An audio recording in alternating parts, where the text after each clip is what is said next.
I'd like to call the study session of Lakewood City Council for Monday, November 24th to order. The first item of business is a review of Title 18A, Land Use and Development. For this, we have Mr. Buer and Ms. Spear.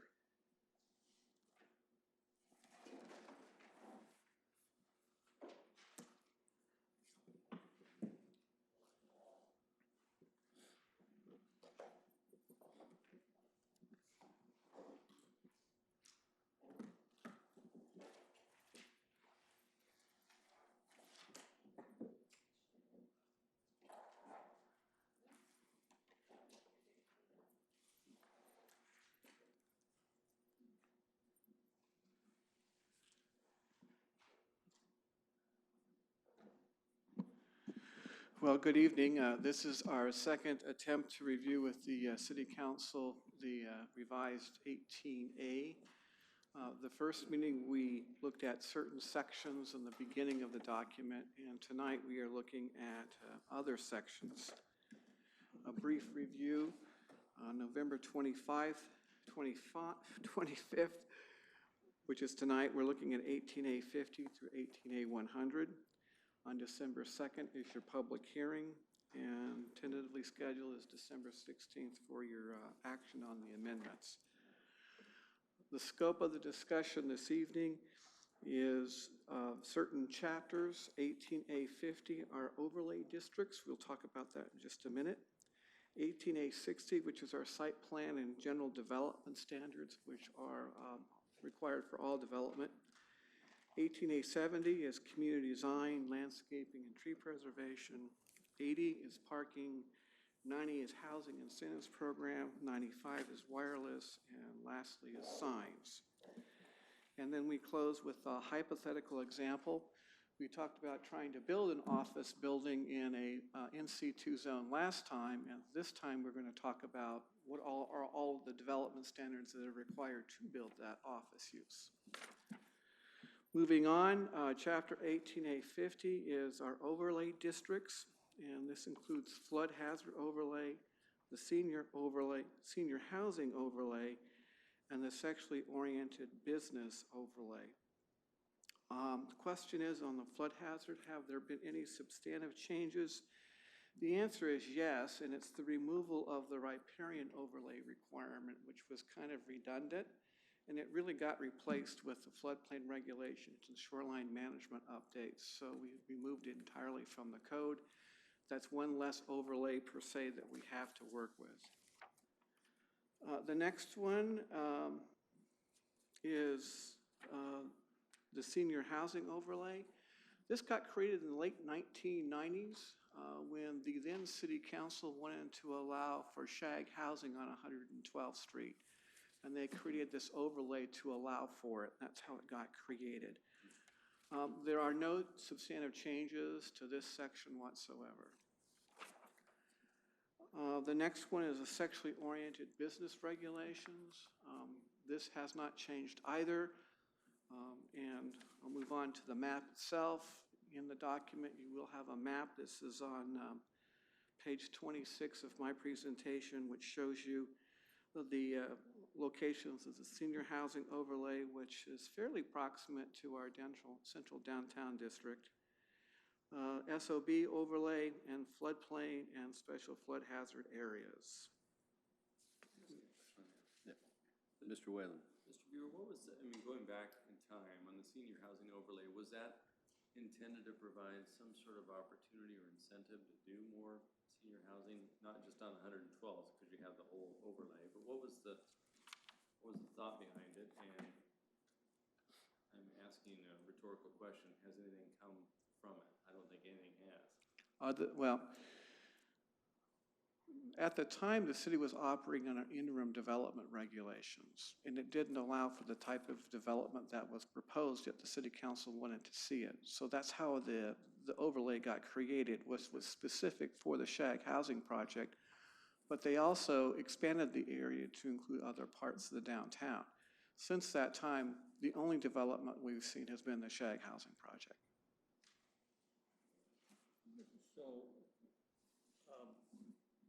the fact that the overlay exists now, in what way is that an incentive?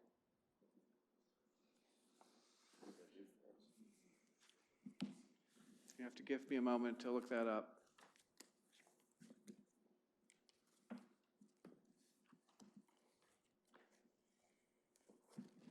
It certainly would be great to have more senior housing options available for folks. It's gonna come to fruition.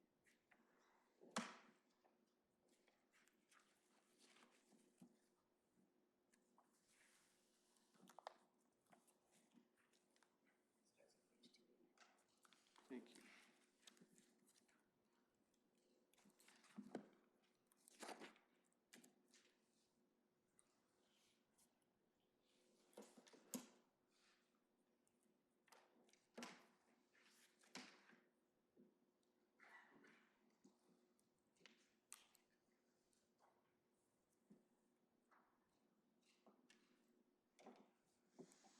It allows for a 15% housing density bonus. That's the main opportunity, but there are other sections too elsewhere within our code, within our housing incentives program that could offer similar types of density increases. So if we wanted to make it more of an incentive, doesn't provide for a property tax incentive.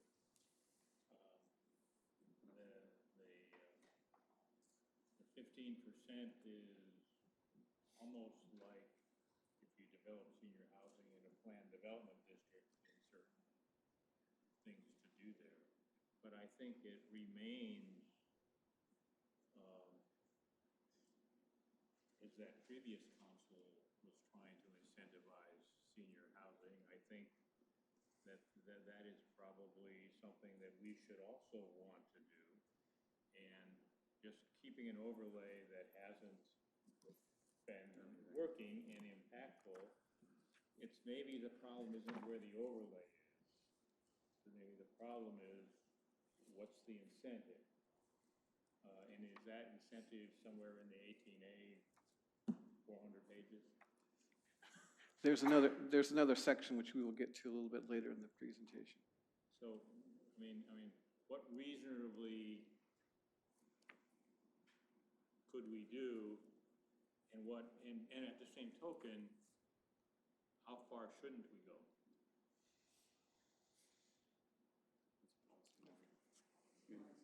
Part of it's a market thing. When you think about it, there's a lot of senior housing in Patriots Landing and DuPont, and so for whatever reason, folks are able to aggregate property there and develop a fairly large project, which is expanding.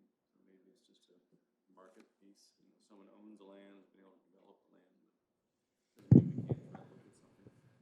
Well, I think you. Excuse me, counsel. When we do the study sessions, we do keep this as a legislative record, and we're having trouble getting you on the mics and in the record. I'm sorry. Turn your mic on. Yep.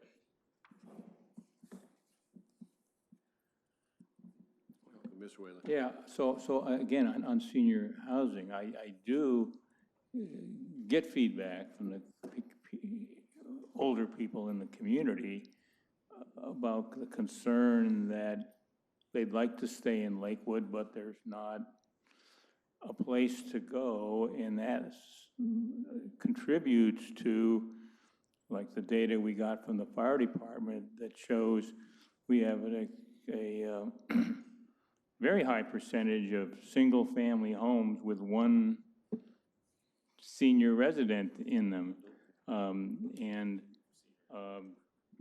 So, Be careful, yes.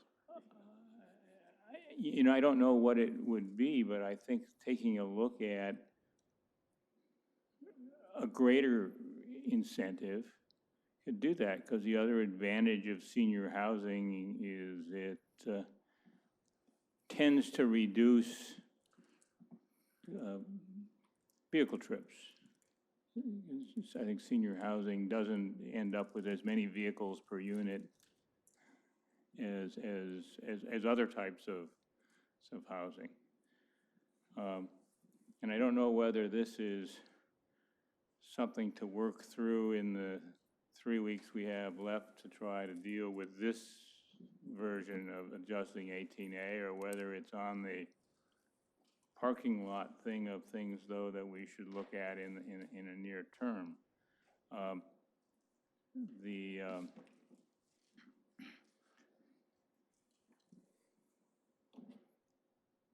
it seems that the overlay right now, it just is taking up pages in the code. If I have an opportunity to respond to some questions here, I hear fairly regularly about the desire for senior housing in the city of Lakewood, and I've heard that for years. But I think much of the problem stems from the fact there's just a lack of available land within the city of Lakewood to do it. And that in order to build something, it requires that someone consolidate parcels of large enough size to make it happen. I think that is the underlying problem with the inability to provide for senior housing in the city of Lakewood per se. We will talk about this again under 18A90 as we go through this presentation. Okay. Carry on. Okay. Moving on to page 27, which is the site planning and general development standards. And what this is doing is addressing heights, density, open space, street improvements, outdoor storage, et cetera. This is where we try to tie everything together, what the development standards would be for a specific type of use. Moving on to site planning and general development standards, you see the variety of different types of topics that we talk about. And for the most part, we're talking about area and dimension requirements. The substantive changes are found under the FAR used for the 2015 ACUs for military districts, outdoor lighting code, and then gated residential subdivision section. From time to time, we get requests for gated residential subdivisions, and that means the road is private, but oftentimes if it's not maintained, it becomes public. And so as a result, we're trying to protect the city's interests here and provide for criteria under which a gated community would be approved, in which case they're responsible for the road and they have to make sure that the homeowners association sets aside sufficient funds to make sure the road's repaired in the future. The FAR piece is, I forgot the term for it. Floor area ratio, thank you. And that's just basically looking at the size of the building in relationship to the size of the parcel. This specifically refers to Air Quarter 1 and Air Quarter 2 zones. Under the ACU's 2015 report, the Air Force Department of Defense actually expanded a number of allowable uses. So we've included that in the discussion. And then in addition, there's a percentage of building pad that would be allowed for development, which is roughly for commercial uses around 22-25%. I've gone back and taken a look at that FAR ratio for a lot of commercial uses along South Tacoma Way. I think it actually works. And so I actually think that what we're proposing is much easier to use for property owners and allows for a little bit more development in those two zones than what would previously be allowed. Specifically addresses warehousing, which is a continued use that desires to come into the city of Lakewood at this location. Moving along on my page 29, outdoor lighting. There is a series of exemptions that are listed.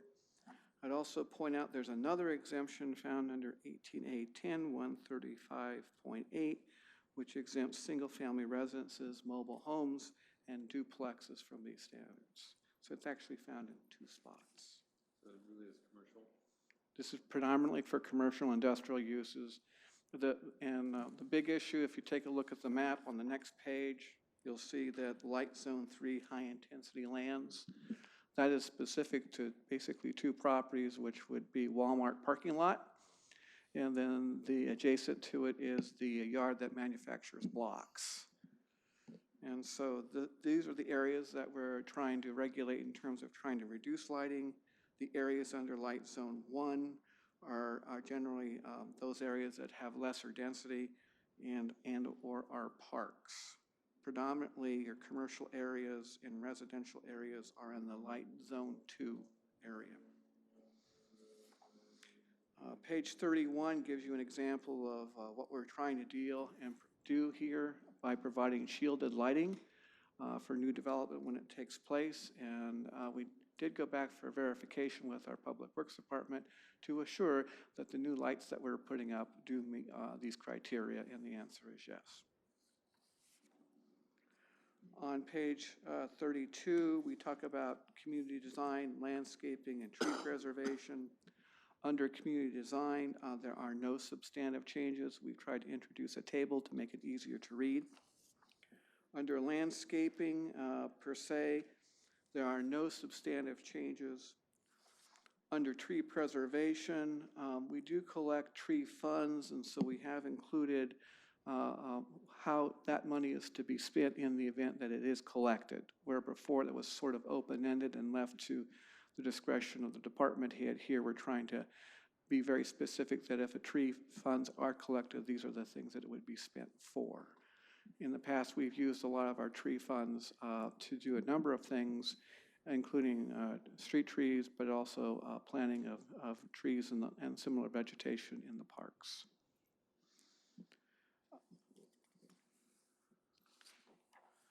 Development code, parking. This section's been entirely rewritten. The effort here was to provide for more allowable types of activities, but also provide for additional exemptions and things like that that are not currently codified.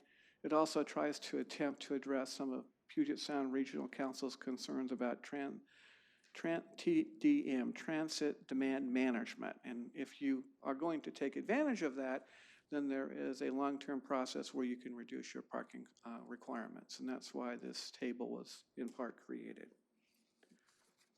This takes basically parts of our current code and adds in other sections with existing codes to see if we can't make it easier for people to use and provide for more options. The next section, 18A90, Housing Incentives Code, there are no changes proposed for this, and so the brief history on this section was when the city of Lakewood adopted industrial zoning in the Woodbrook neighborhood, there were some challenges to that action that resulted in the city of Lakewood agreeing to some changes to its zoning code, and this is how this section came about. This section allows for a variety of options, including inclusionary density bonuses of up to 25%. You can also have changes in lot coverage, parking requirements, building heights, and you can also obtain a fee reduction, not only in your land use permits, but in your building permits. And the fee reductions can be up to 55%. We've only had one developer take advantage of this section, and that was LASA.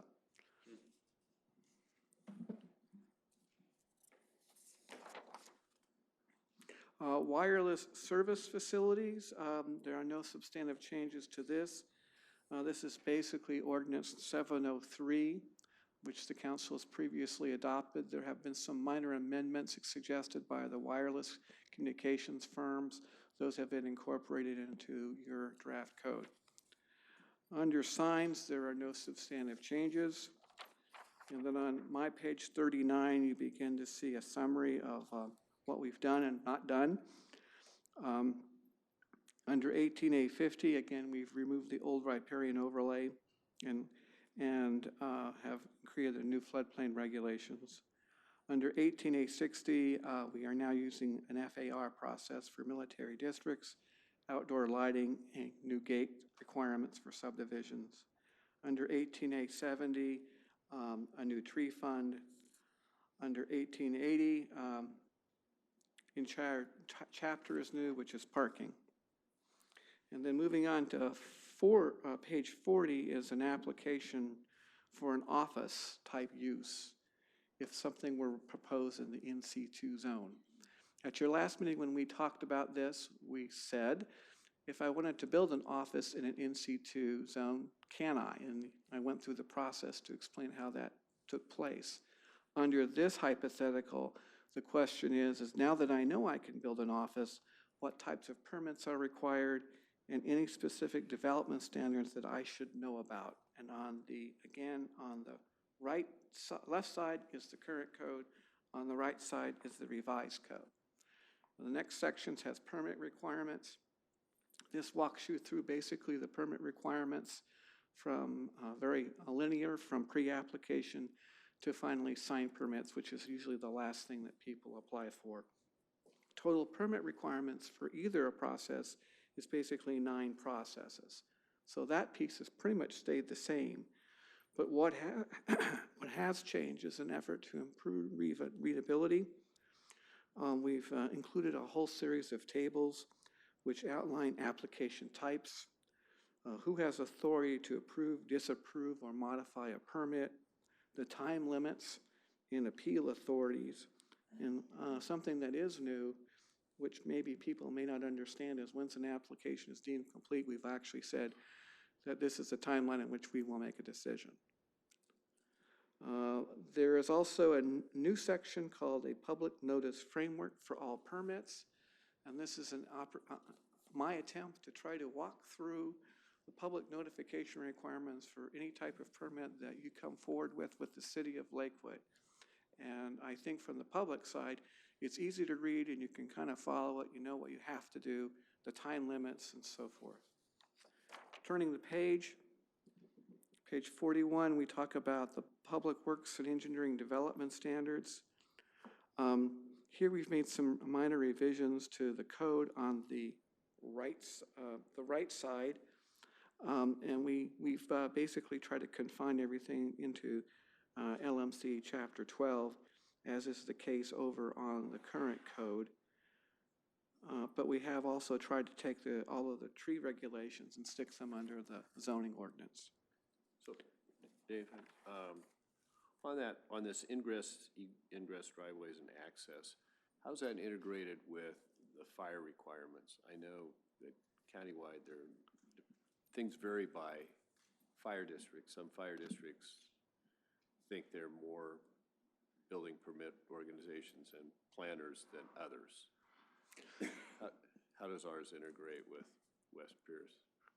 When we go through the pre-application process, the Public Works and Engineering Department will talk about their standards under our engineering design manual.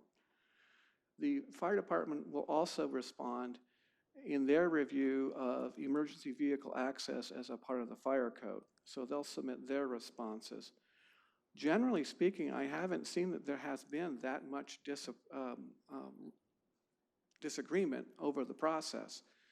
Ultimately, if there would be a disagreement, it is the building official who makes that call. The building official is going to side with the Public Works and Engineering Department. So that's how we work it. And I have not seen the kind of problems that maybe other organizations have seen. We've also tried to align our code so it's very similar to the emergency vehicle requirements in the first place. Thanks. Page 42, we talk about land use. This talks about lot coverage, setbacks, and building height. Under our current code, you have to go to several locations maybe to find it. Here we've done it in new table format, so it's much easier to find it for all zones very quickly. Outdoor lighting, I've already talked about, is a new chapter.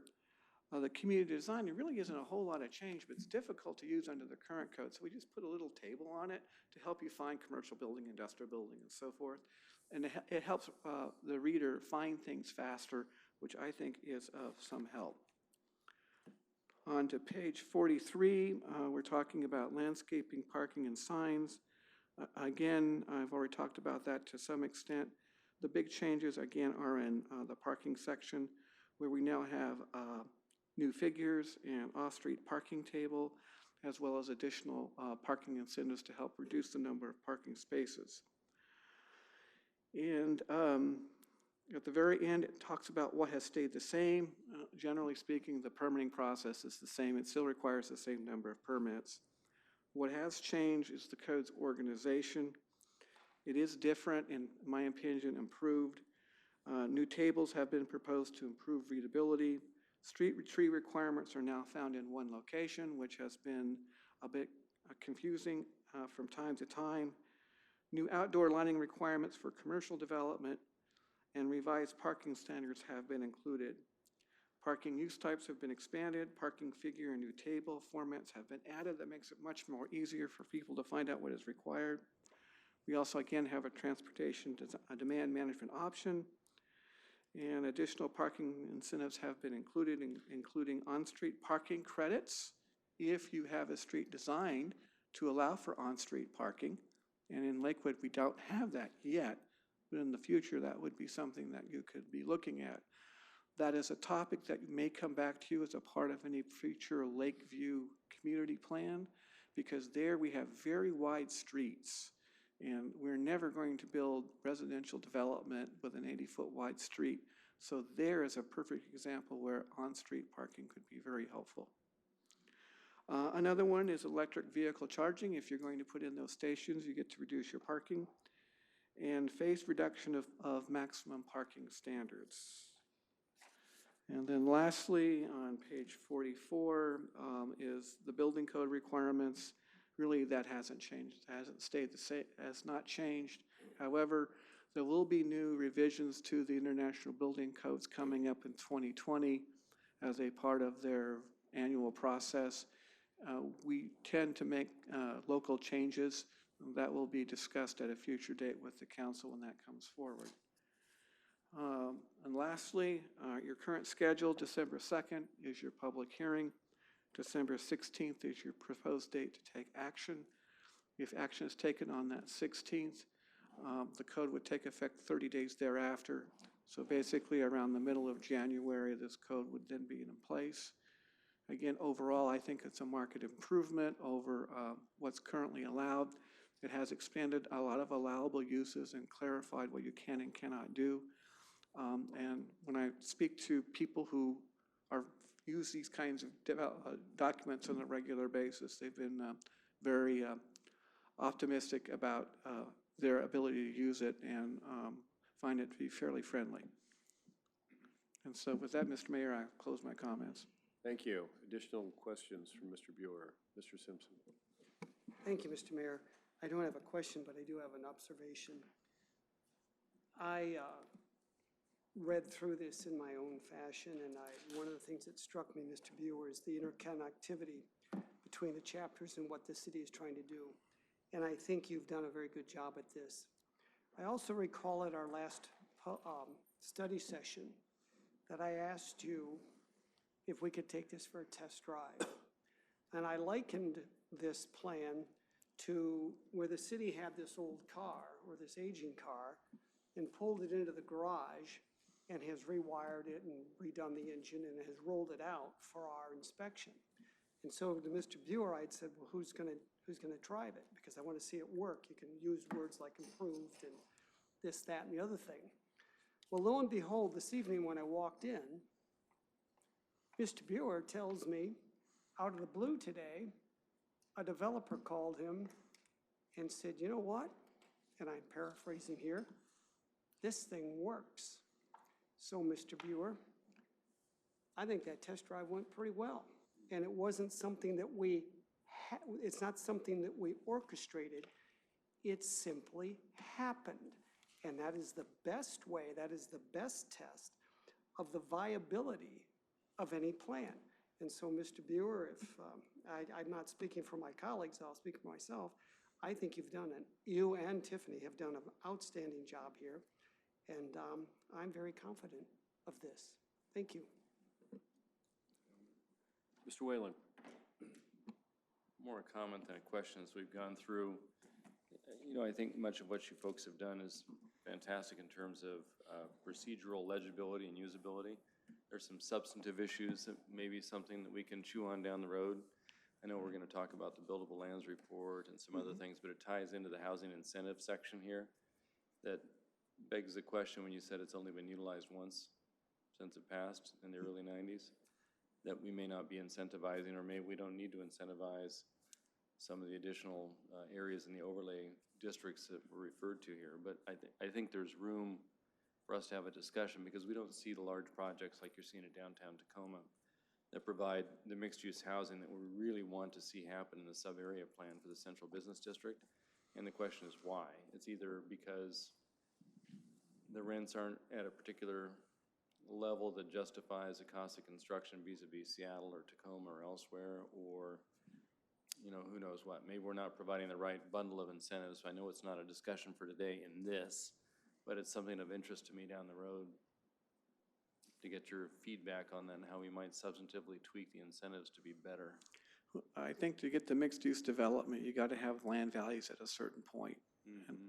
And while land values have gone up in Lakewood, I don't think we've reached that point yet. And I think that's one of the recurring issues that we're having. But it's also frustrating from my side because we have lots of single-family residential projects in the pipeline that have been approved, but we're not seeing the development move forward. It's like we're. Single-family Yep. stuff? Really? Yep. And we were talking about that at the very beginning of the meeting, is it seems like a lot of mid-range, single-family housing projects seem to be sort of stuck. And that, to me, is more of a market problem than a city issue. I can think of 2 subdivisions that, 3 actually, one of which is high-end that has not moved forward. Where are they located? One is on the corner of Vernon and Gravity Lake Drive. That's a PDD that was approved like a year and a half. Vernon and Gravity Lake Drive. The Harwood Glen project, okay, 16 lots. The preliminary plat's approved, but the final plat has not moved forward. There's another project which is a single-family mid-range project off of Military Road, 20 units. That preliminary plat was approved 18 months ago, and they have not come forward with the final plat. I think they're having some financial issues. And then there is another project off of Ruby Drive, which is another PDD that received no objection from the surrounding property owners, but it's still not moving forward with development activity. So those Have you asked why? Because it seems to me maybe a common theme is maybe our development requirements for curb, gutter, and sidewalk become a bit onerous and therefore not affordable for purposes of development. What do you think? that would be a change in policy at the council level. Oh, I know, but Yeah. what are you hearing is the impediment for these folks to come forward in a final plat? I think building a 16, 19 lot subdivision on Harwood Glen, which has a major frontages on 2 streets, is a substantial investment in curb gutter and sidewalk. Exactly. But that was the requirement, and it was Oh. understood from the very beginning, and they said that was not a problem. Okay. And that was also a condition of the PDD as well. You have to have superior design. How about the other 2? The other 2, you have a lot of curb gutters and sidewalk on the Ruby Drive project. We've also increased the density. Right. So To help with that issue. to help with that issue. Right. The project on Military Road does not have an extended amount of frontage, but they do have requirements for off-site improvements within the private street. They seem to be struggling with the off-sites and have requested that the city bond for the off-sites. Okay. And I have been reluctant to do that and approve that request because it never bodes well for the city of Lakewood if the project does not move forward with the curb, gutter, and sidewalk and we have to pursue the bond. Meaning like we did with Panattoni, where they do an LID for the off-site improvements? The LID for the if you're talking off-site street improvements, that's one thing. If you're talking about street improvements for a private road, that may be different. Okay, yeah, different thing. I'm thinking about the curb gutter. Yeah. Sidewalk stuff. I guess I don't want to belabor this too much, but are we intentionally reaching out to these people where the preliminary plat has been submitted and we're kind of sitting around waiting for the final plat? Are we calling them? Is the economic development team saying, hey, what's going on? What can we do to help you? The development team has had some inquiries to some of these developers asking where things are. And I can't recall all the details, but I can certainly come back and get some additional information to council. You're also going to get a housing report in the first part of the quarter of 2020, Right. which is going to talk about the available lots, the final plats, and the so forth, and the number of building permits that have been issued for single-family housing. Is it possible in some of these that are stuck on the off-site improvement development that they could consider an LID, similar to what we did for the commercial property in Woodbrook? They could, yes. Yeah, okay. That way you get it done, and you spread the cost over 13 years or whatever it is. Well, and along Ruby, that makes some sense because you have two public roads. Right, exactly. Any other questions? Well, thank you, Mr. Buer. I see you're up on our next item, the 5-year 2020-2024 Consolidated Plan and fiscal year 2020 Annual Action Plan. Does Mr. Gum want to join me up here? No? Okay, fine. I thought he's the official translator of Consolidated Action Plan bureaucracy. So,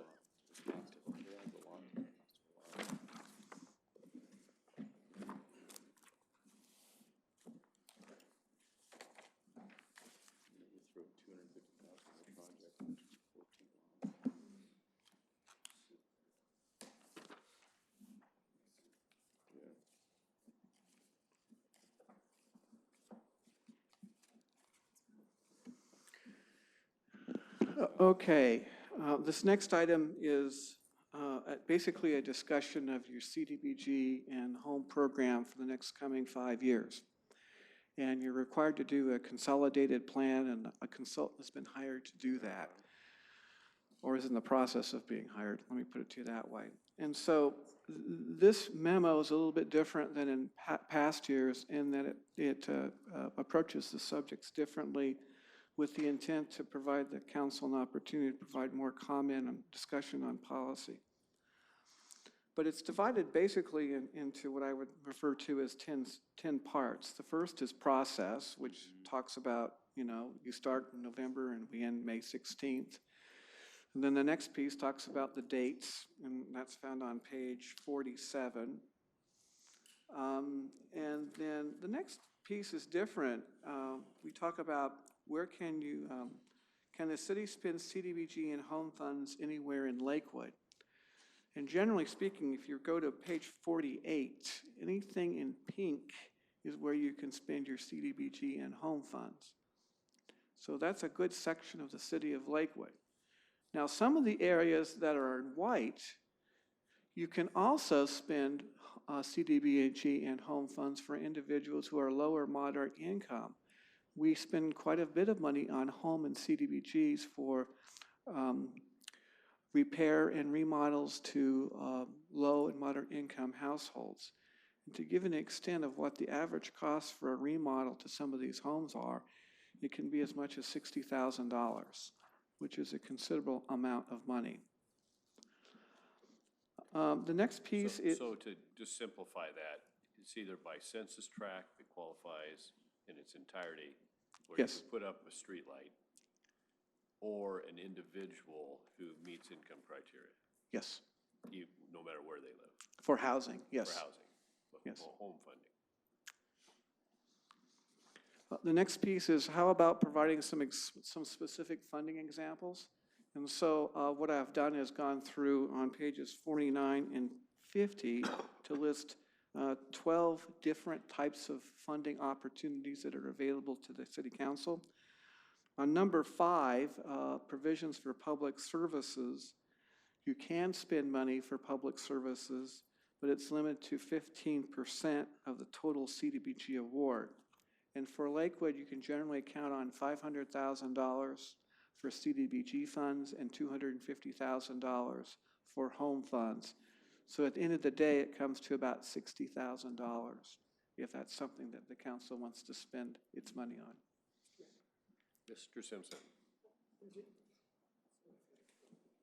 Oh, I'm sorry. Oh, sorry, Jason. Thank you, Mayor. Why the limit of 15%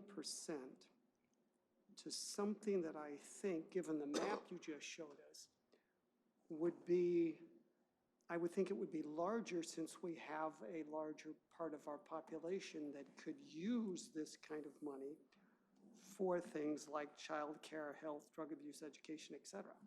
It's a federal statute. So it's out of our hands. Yes. Congress did it, it doesn't have to make sense. Understood. And then just speak, Yeah, far be it from the 7.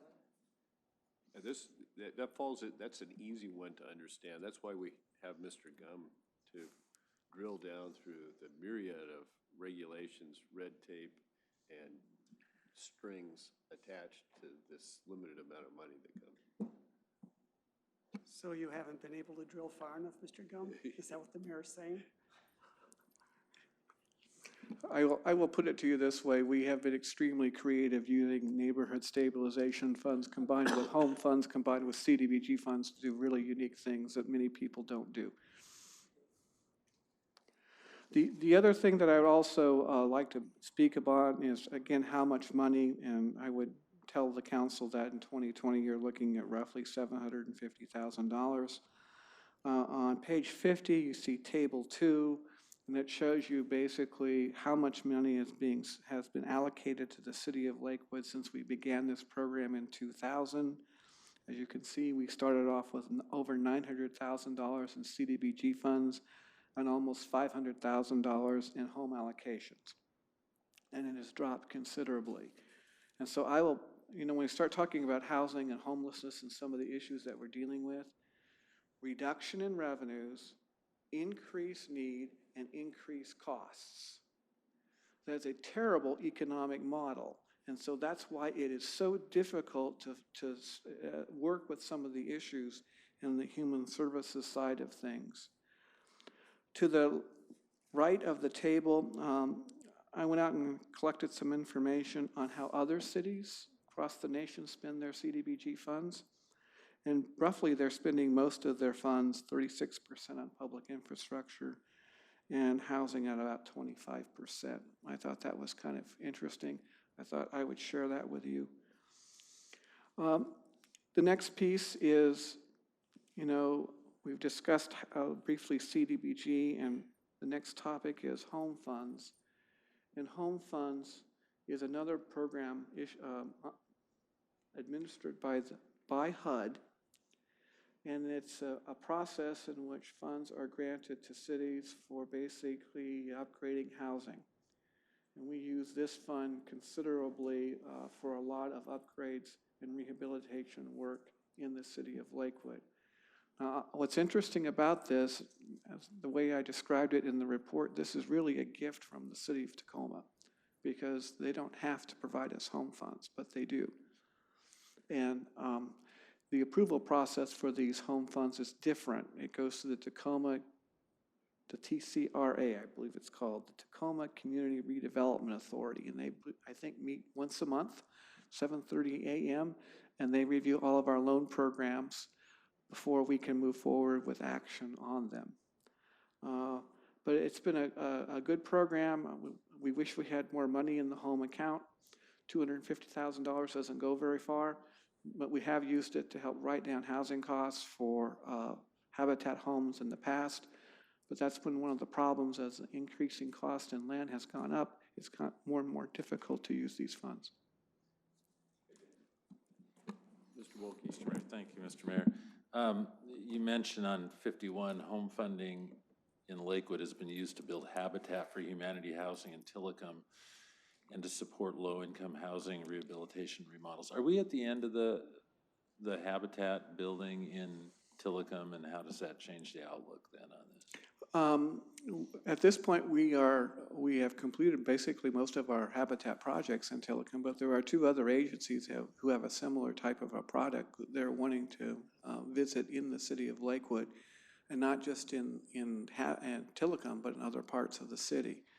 Mr. Gum can speak a little bit more about that than I can, but I will also indicate to you that we are doing housing rehabs and major remodels in Oak Brook now.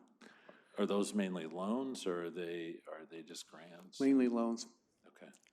The loans themselves are pretty small, and you have to pay it back upon the time you sell the house. In the past, we not charge anything, but given persons' income levels, we try to charge at least something, because nothing should be for free. That's my perspective. So we charge as little as $100 a month to remind people that they do have an obligation. So do we keep those funds plus the interest or whatever, and those stay? We Okay. bring it back and do it again. I also think that from time to time, Jeff can correct me if I'm wrong, but Tacoma cannot always spend its home funds fast enough. So if that's the case, they will come to us and say, we may have some additional funds, can you do it? Because you have timelines to use this money, and then you get into trouble if you don't use it. And so I think on occasion, we've been able to take advantage of that. And that goes back to some of the comments the mayor made about Mr. Gum's ability to understand the fine line of this bureaucracy. What are the other two groups? Pardon me? What are the other two groups that are replacing Habitat? Not replacing Habitat, in addition to Habitat. Jeff, what are the other two agencies that have been talking about this?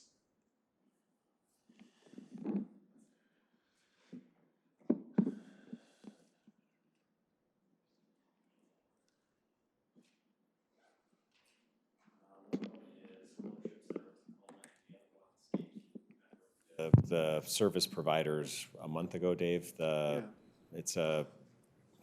There's another service organization. They've changed their name, and I wish I could remember their name. If they went back to their old name, I'd Comprehensive Life Comprehensive Services. There we go. Yes. Life Resources. Yes.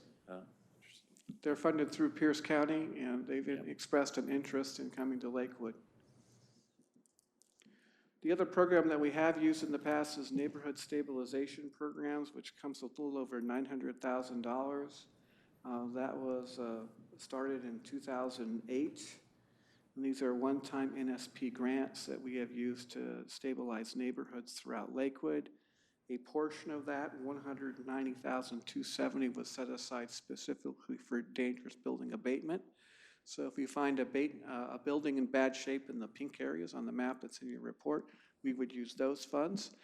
And then once those funds are used, we get them back through the whole abatement process and lien, and it goes back in the same fund and use it in a revolving account. It's been very successful. We did list on page 52 some pointers for the city council. I'll let you read that for yourselves. But basically, it's some thoughts that staff had about how the council may want to use these funds in the future. I would say, though, that once you start seeing the consolidated plan with all the statistics and the numbers, that's fine and can help you look at where you want to go, but perhaps the city council will want to take a look at that in regards to policy and strategy, because the strategy is so important with such a limited number of dollars. The other piece to that is making sure that the implementation systems are in place. I think with a limited amount of money, a good strategy plus strong implementation can take the city very far. The other thing that I would point out to the city council, if you're going to use funds for public services, that's okay. But the idea would be to set aside, say, $60,000 for 5 years and then carry that out throughout that 5-year period. That's a more effective way of using dollars to do social services. That was going to be my question. If we were to add monies to the 1% that we've set aside from the budget for social services, maybe I should know this, but can we use these funds to augment that? Yes. Okay, that's what I thought. Thank you. But yes, well, you don't have to over 5 years, but it only makes sense that you do that way, because if you say we're going to do it for 2 years and then we're going to use it for something else for the next 3 years, you're going to lose momentum. It's another way of recognizing that you're creating an ongoing liability. I mean, it's a budget item that will, by inertia, want to continue. And so whether the source is from CDBG or otherwise, you have to plan on sustaining it if it works. Mr. Whalen. So, Mr. Buer, in line with that, do you have any recommendations or thoughts on holes that could be filled as a matter of policy in terms of utilizing the funds, maybe in the aggregate with some of the 1%, maybe with some of the, when I call it the 196 money, whatever the legislature passed recently, that gave us the ability to have some housing credit money? I mean, it seems to me housing comes to everyone's mind. Is there a way we can aggregate these funds and do something significant? Yes, but I know, I'm not here to put thoughts into the council's head. I mean, looking for really, it's your decision, so I'll get to that in a moment, but I'm reluctant to, you know, move in that direction in that manner, but give me a moment. I will say, too, that there are a couple of public infrastructure projects that are worth noting. Okay. One of which is curbs, gutters, and sidewalk to serve Clover Park High School, because they're going to have to do it as a part of any new remodel. Right. And so this is an opportunity, but you'd have to use public service dollars over a couple of years to pay for this project. How far down would you have to go from Gravelly down 112th, what, a block and a half? No, I'm talking 100, well, if we're talking from Davison, which is serving a low-income neighborhood, as well as Lakeview, Right. going down Davison and all the way into Clover Park High School, perhaps 112th. Long way. It's a long way. Yeah, that is a long way. So maybe it's just a portion of the funds, but if they start to remodel that high school, that they've already been told that this is going to be a requirement, they're going to have to fund it. The other one is additional sidewalk projects in the Springbrook neighborhood. That's an option. And on page 53, getting into some of your questions, Councilmember Whalen, thank you. I'm so sorry. I'm so sorry. You're fine. You need some sugar, I'll give you some. Never mind. Believe it or not, I really try to remember names. You're fine, Dave, it's only been 10 years. At the bottom of page 53, table 3, it shows you your CDB allocations based upon your categories for 2018 and 2019. And then we did the same thing for your human services for 2018 and 2019, and because you just made the awards in 2020, we included that column as well. Now, getting back to your original question, what's the best way to spend these funds? We had some internal discussions amongst staff about this issue, and also about housing and homelessness and the costs, Right. and lack of availability of land.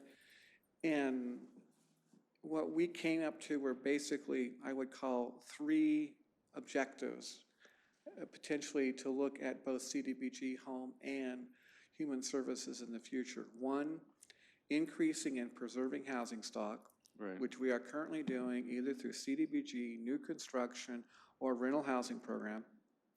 2, creating more living wage jobs, because the only way that people are going to be able to afford the increasing rents is to make more money in order to afford these types of structures or units.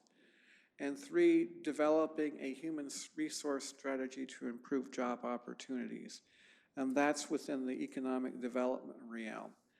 This is a long-term process about trying to take care of the poverty levels in the city of Lakewood. Poverty levels in Lakewood, since I've been here, used to be, I think, around 12%. They're now close to 20%. You have large sections of your neighborhoods, particularly in Springbrook and Tillicum and parts of Lakeview, where you do have high levels of poverty. And the only way, if you're ever going to turn that around, frankly, might be to approach this in a different manner by looking at it in these kinds of 3 perspectives. That doesn't mean to say that this is what the council's going to do, but those are some of the thoughts from your staff. When you start looking at homelessness, if you're going to solve homelessness, you're putting a lot of money into a problem that exists today.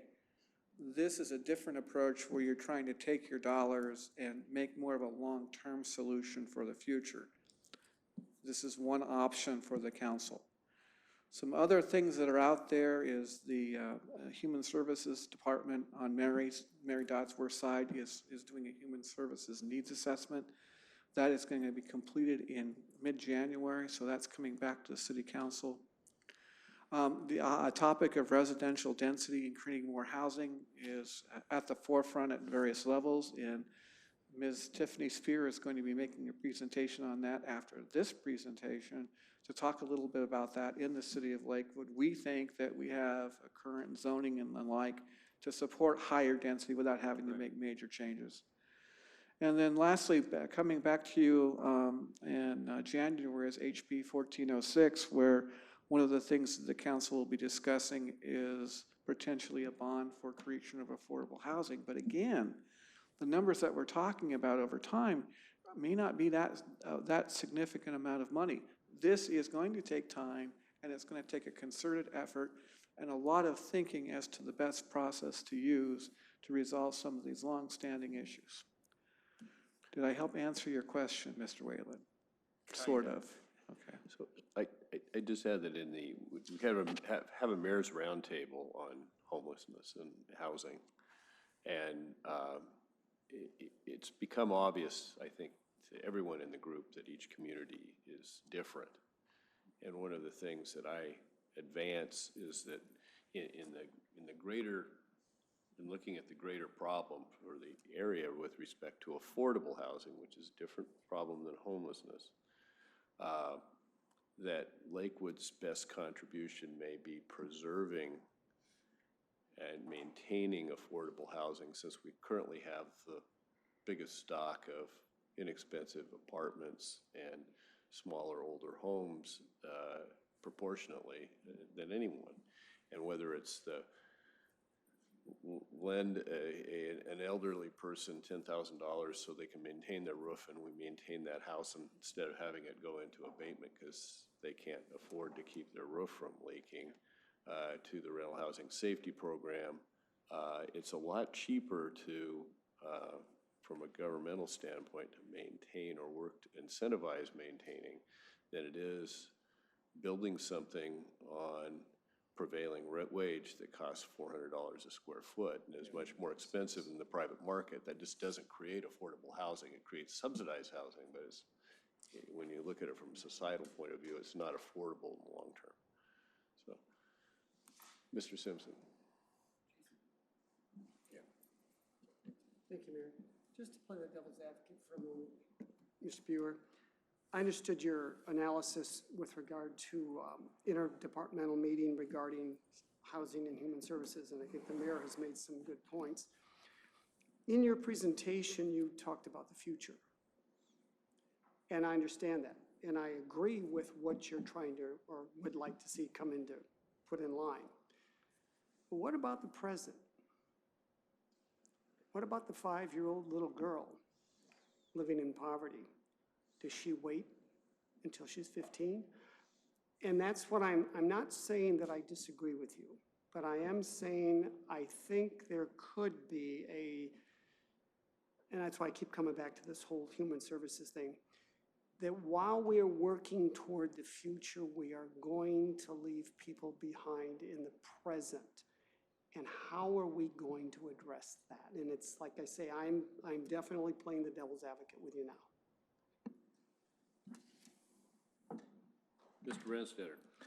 Yeah, thank you, Mr. Mayor. You know, I think as we are embarking on developing a 5-year plan, and I'm looking at the calendar that was in Mr. Buer's presentation that gets us to a plan by June to submit to start a new program year in July that then runs for 5 years. But somewhere in that timeline, in the very early pieces that not on that calendar, isn't a retreat or a study session for us.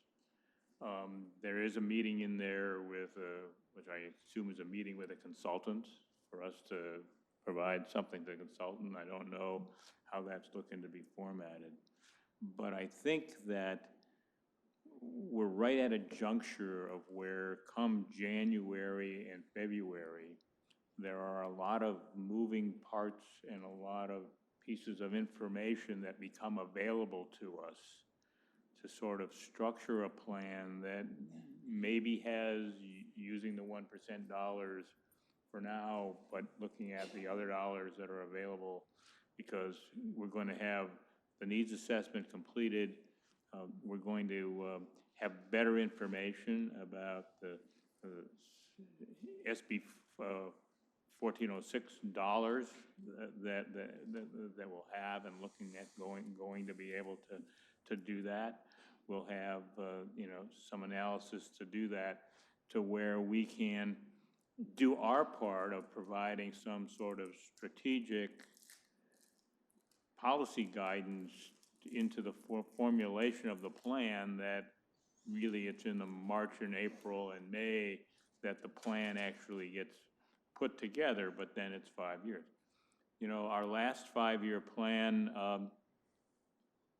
we actually accomplished quite a bit. The last 5 years have been really positive. We've had the things that were in the 5-year plan and new things that we've done. I think that we have the ability to structure another strong 5 years that both addresses current needs with some resources, but is based on a vision. And the other thing that I would note is that this 5-year plan kind of takes us up to the end of our 30-year vision that we spent a good bit of time doing, and that's a way to look at it. So I think that February is a window of where we sort of get all the data that becomes available to us in January and early February, and that we sit down and we sort of go through how do we balance now and the future, and really what do we want to do, and take a look at doing that. I think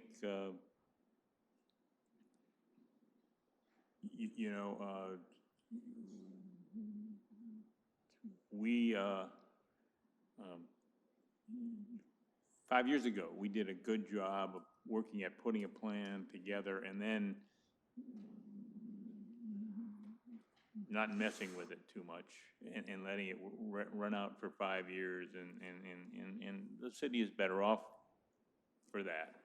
And probably Mr. Gum is saner and whatever to do that. So, I'm looking forward not just to hearing tonight, but looking at a near year in the early year of us to get a hands-on from a policy perspective, with a little bit more information about what are all the pieces that can be put together. Any other questions? Mr. Volkey? Thank you, Mr. Mayor. Just a couple of comments. The Davison thing was actually inspired, I thought, because when I'm at football games at Harry Lang and I drive out, and invariably will want to go out into the town center, I'm struck by just in what that neighborhood really needs some help. If there was ever a neighborhood that needed some work, it would be the neighborhood directly to the north of us. And not just, it just is in really tough shape, and it's right by the town center.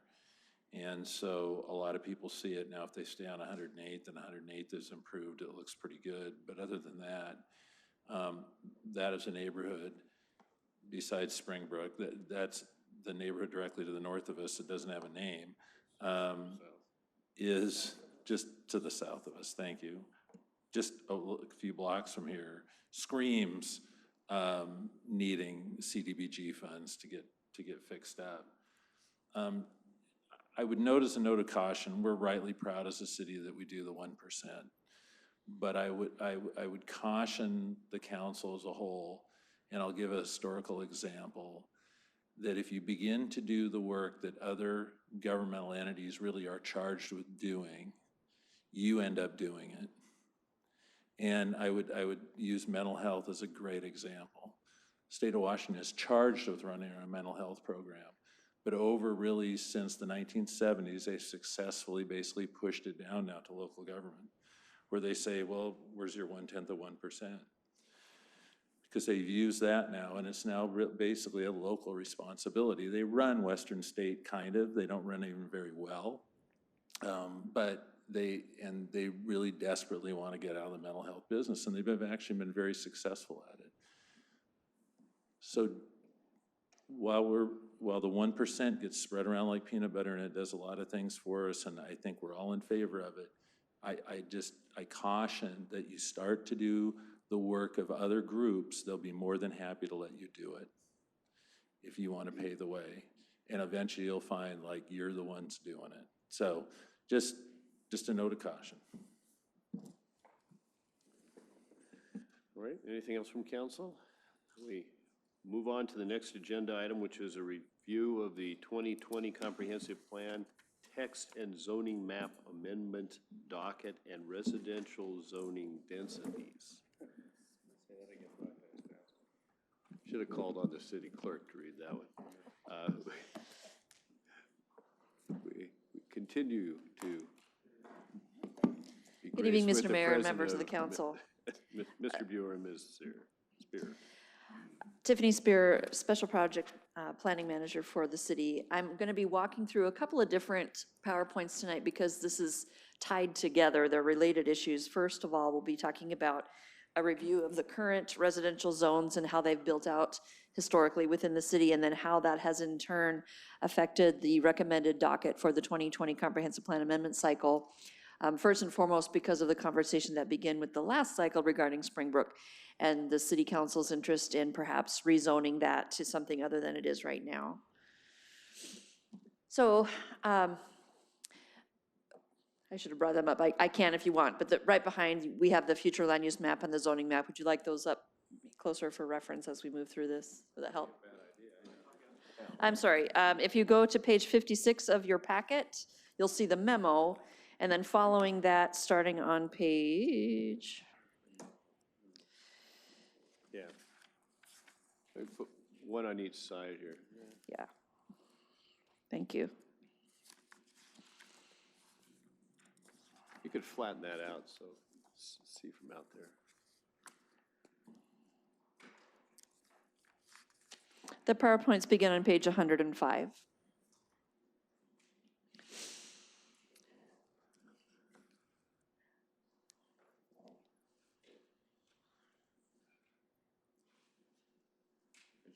Oh, that's a broken one. Yeah, a Yeah, little there you bit go. more this way and that one a little bit the other way.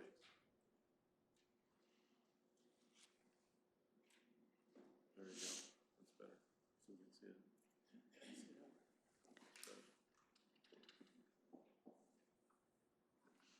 We have those for the screen. So you've all looked at these maps many times, I'm sure, but on the right-hand side is the future land use map, and within that, you'll have residential, industrial, commercial, open space, institutional, military lands, all within various colors. And then on the left-hand side here is the zoning map, which has more numbers of zones than there are land use designations, meaning you have multiple zones in most of these designations. And so starting with the future land use map, you'll see the general areas of things. And then if you want to get to a finer grain, you would take a look at the zoning map for particular parcels and what they are allowed to have on them. And there they are. And there it is again. So what we have within the city of Lakewood are a number of residential districts within those designations. So for instance, you'll see there on the top row, residential estate, that is a land use designation, which in turn has two residential zones, R1 and R2. And if you move across the chart, you'll see that within residential estate, R1 comprises about 7% of the total acreage in the city at 365 acres or so. R2 is about 516 acres or 10% of the land mass. And then you'll see the maximum dwelling units per acre, which is allowed within the zone, 1.45 for residential estate R1 and 2.2 in R2. And then you'll see the minimum lot sizes on the far right, so 25,000 gross square feet and 17,000 gross square feet for R1 and R2 respectively. And then if you walk down through this chart, it basically gets more dense the further down you go. So single family designation includes the zones R3 and R4. You'll note that R3 is the biggest designations or zone within the city across the board, not only the residential, but it's the largest zone within all categories within the city. About 42% of the city is zoned R3, and that is 7,500 square foot max, or almost 5 units per acre. Coming into mixed residential, you'll see that jumps up significantly from the R1 through R4. Mixed residential 1 and 2 are between 22 and 35 units per acre. Multifamily is at 54. High-density multifamily, 8.7 or 14.6, but multifamily, again, those are within the structure, you're gonna have multiple units. Air corridors 1 and 2 are not done with the same type of calculation. This is based on the Air Force requirements out of that ACUS. And so it's calculated in terms of persons per acre rather than units per acre.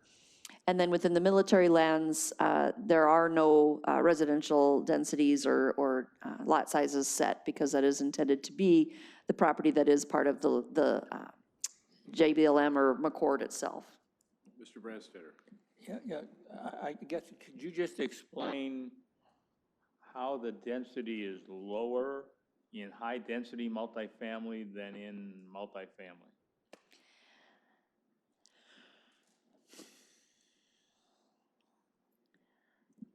I'm thinking, the wheels are turning.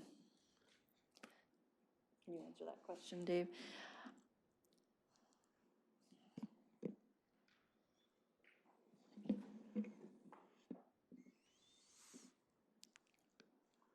I need to go, that doesn't make sense. We need to look at that, because MF3 should be at somewhere at 54 dwelling units per acre, not 14.6. And I think, The columns are off. yeah, yep. I'm sorry, Mr. Branstetter and members of the council, if you go to page 59 within your packet, you'll see the correct numbers, and I do apologize. So MR1, mixed residential 1, is the 8.7. Mixed residential 2 is 14.6. And then if you go to MF1, multifamily 1, that's supposed to be 22. Multifamily 2 is 35. Multifamily 3 is 54. So I'm not sure what happened there. There might be some repetitive stuff. My apologies. Okay. Mr. Volkey. So in the air corridor, you have persons per acre. Right. Rather than the dwelling units per acre. So I'm assuming that that's written so that there won't be apartments or there won't be the high density. Because 25 per acre is 10 dwelling units per acre, right? I mean, you could have 10 houses of 2.5 people, which I guess is kind of the standard now. I don't know what the standard is. Yeah, it's written, I'm sorry, it's written from the perspective of if a plane is flying and unfortunately making its way unexpectedly to the ground, whether they are in a residential, a commercial, a industrial development, there's only so many people per acre. And so regardless of what's in AC 1 or 2, that's the maximum you could have. Rather than saying so many units per acre residential or so much density or square footage within an industrial or a commercial development. Okay, thanks.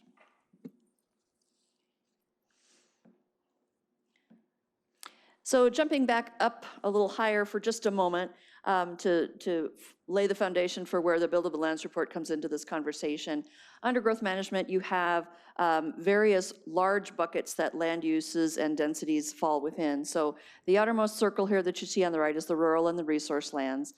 The green is the unincorporated urban areas. So those areas within a county that are zoned for, planned for, or maybe already have reached densities similar to what would be within a city or on its way to becoming a city. And then the innermost circle there in that graphic would be the cities themselves, and obviously Lakewood is a city.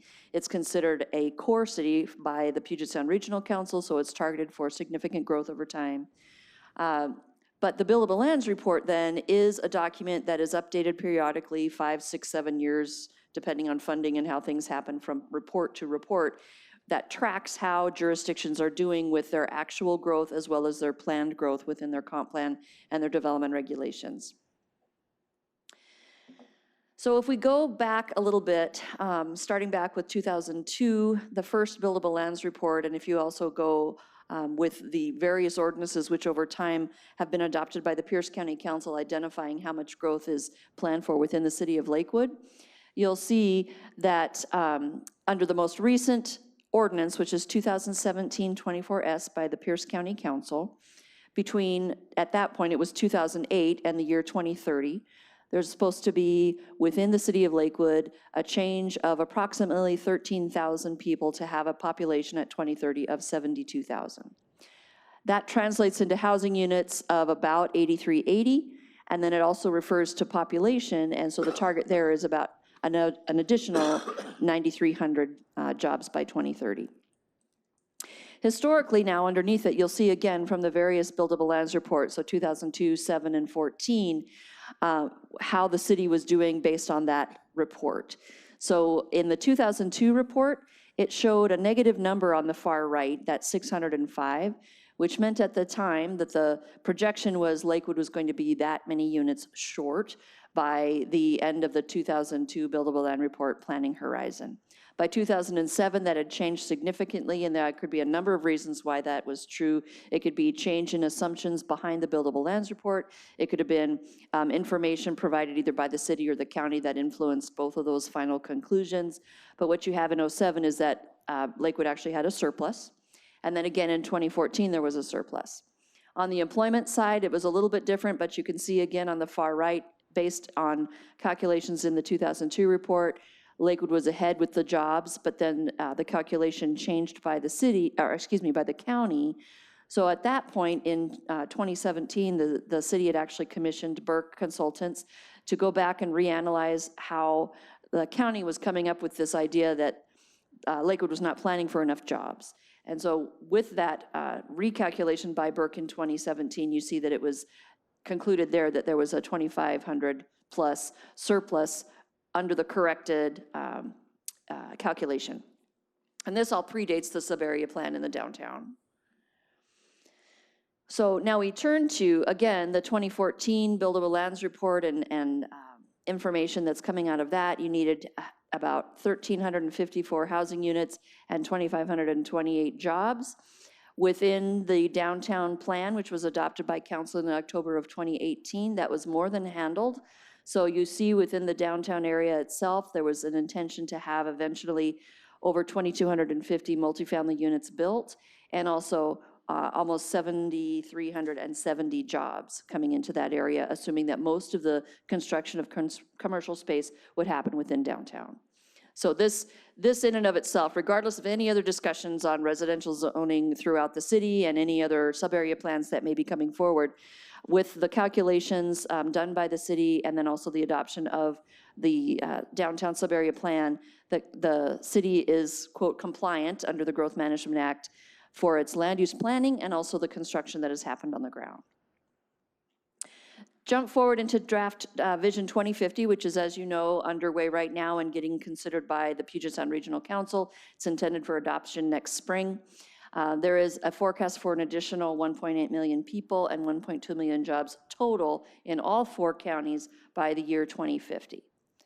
So if you look at specifically Pierce County and specifically Lakewood, which is considered again a core city by Puget Sound Regional Council, that translates into that some percentage of the 85,000 people and 44,000 jobs between now and 2050 being shared by Auburn, Lakewood, Puyallup, and University Place. Is that just the part of Auburn and Pierce County? Yes. So if you look there along the bottom, it basically is the same information graphically, but the 23% or 85,000 that's shown in that orange box is the proposed number that's being considered right now by the Growth Management Policy Board of PSRC. So again, those 4 or 5 cities that are considered core cities for Pierce County would be absorbing that altogether, a total.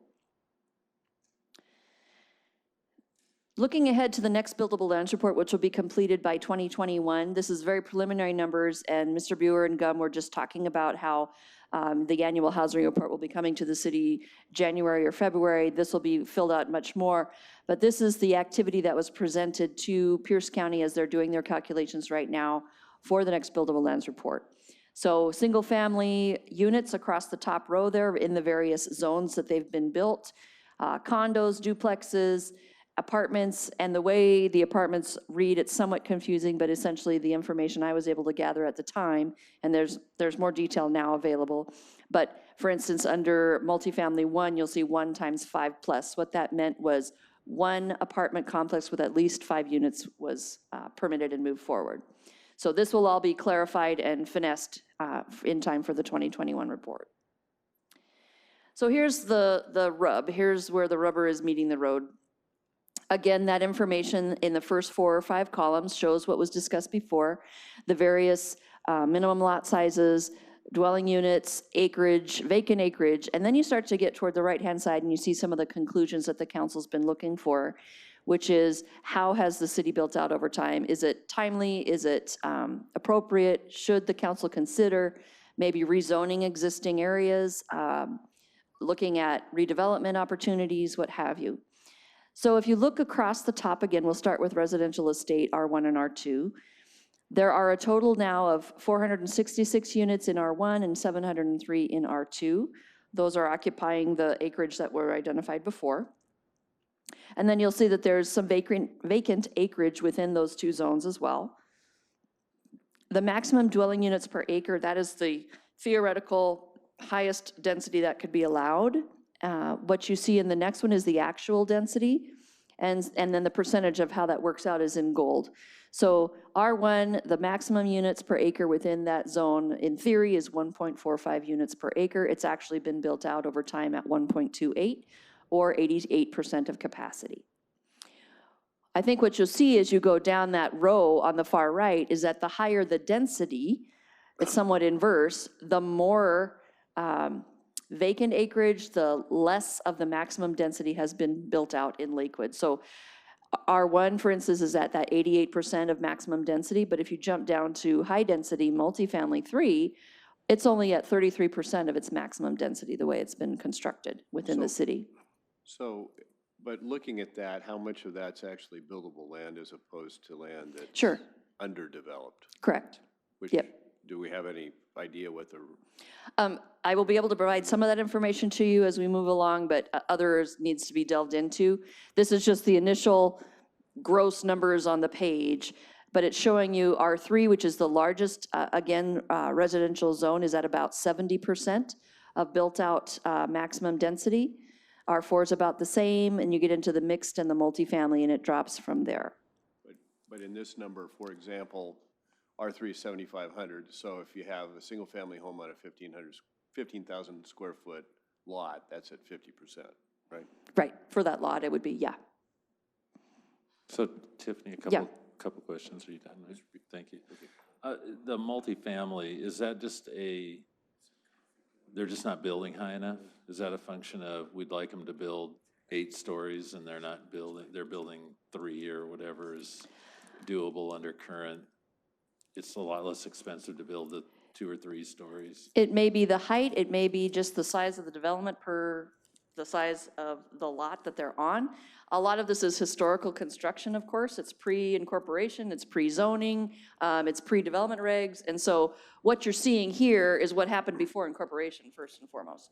You've got a lot of stuff here that was built obviously before 1996.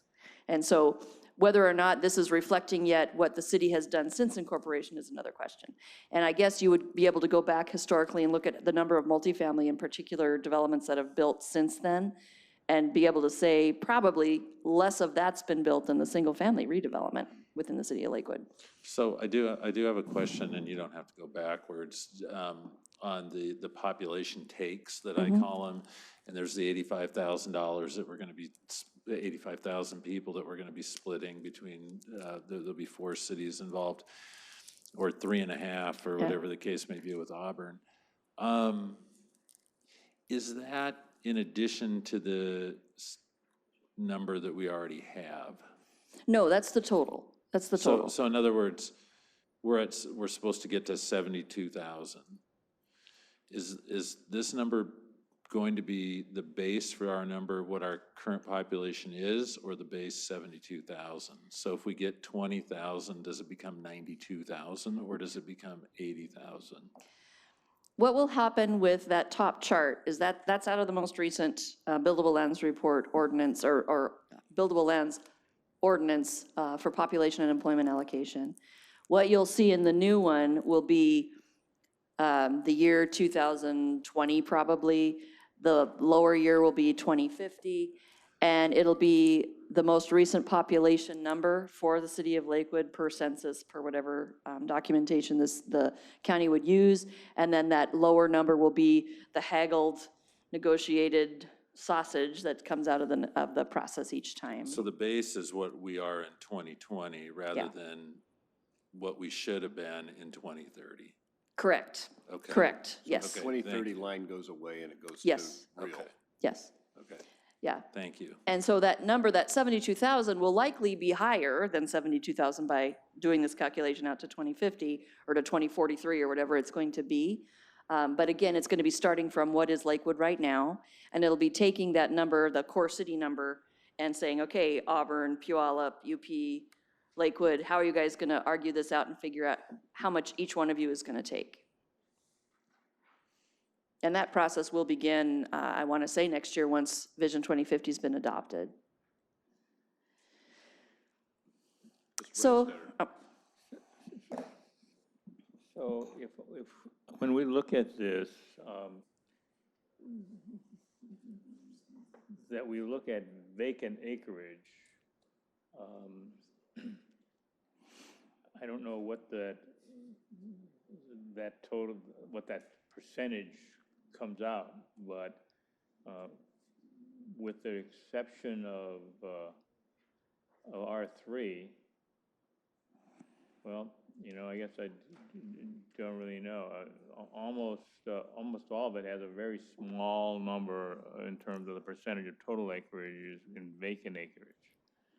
So if you take vacant acreage and multiply it by the max per acre that says, how can new development help?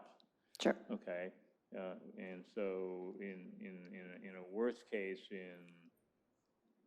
in the multifamily 3, you know, well, we got 3 acres.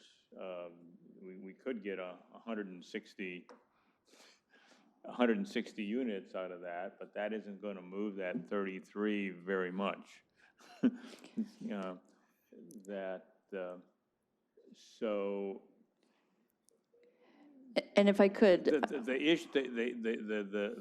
issue is that trying to address this by sort of saying, well, let's do some policy changes about density or things like that, for the most part, until people start tearing things down to build something new, you don't really move those numbers other than theoretically. correct. And one of the previous charts that you showed, which was in the Buildable Lands report,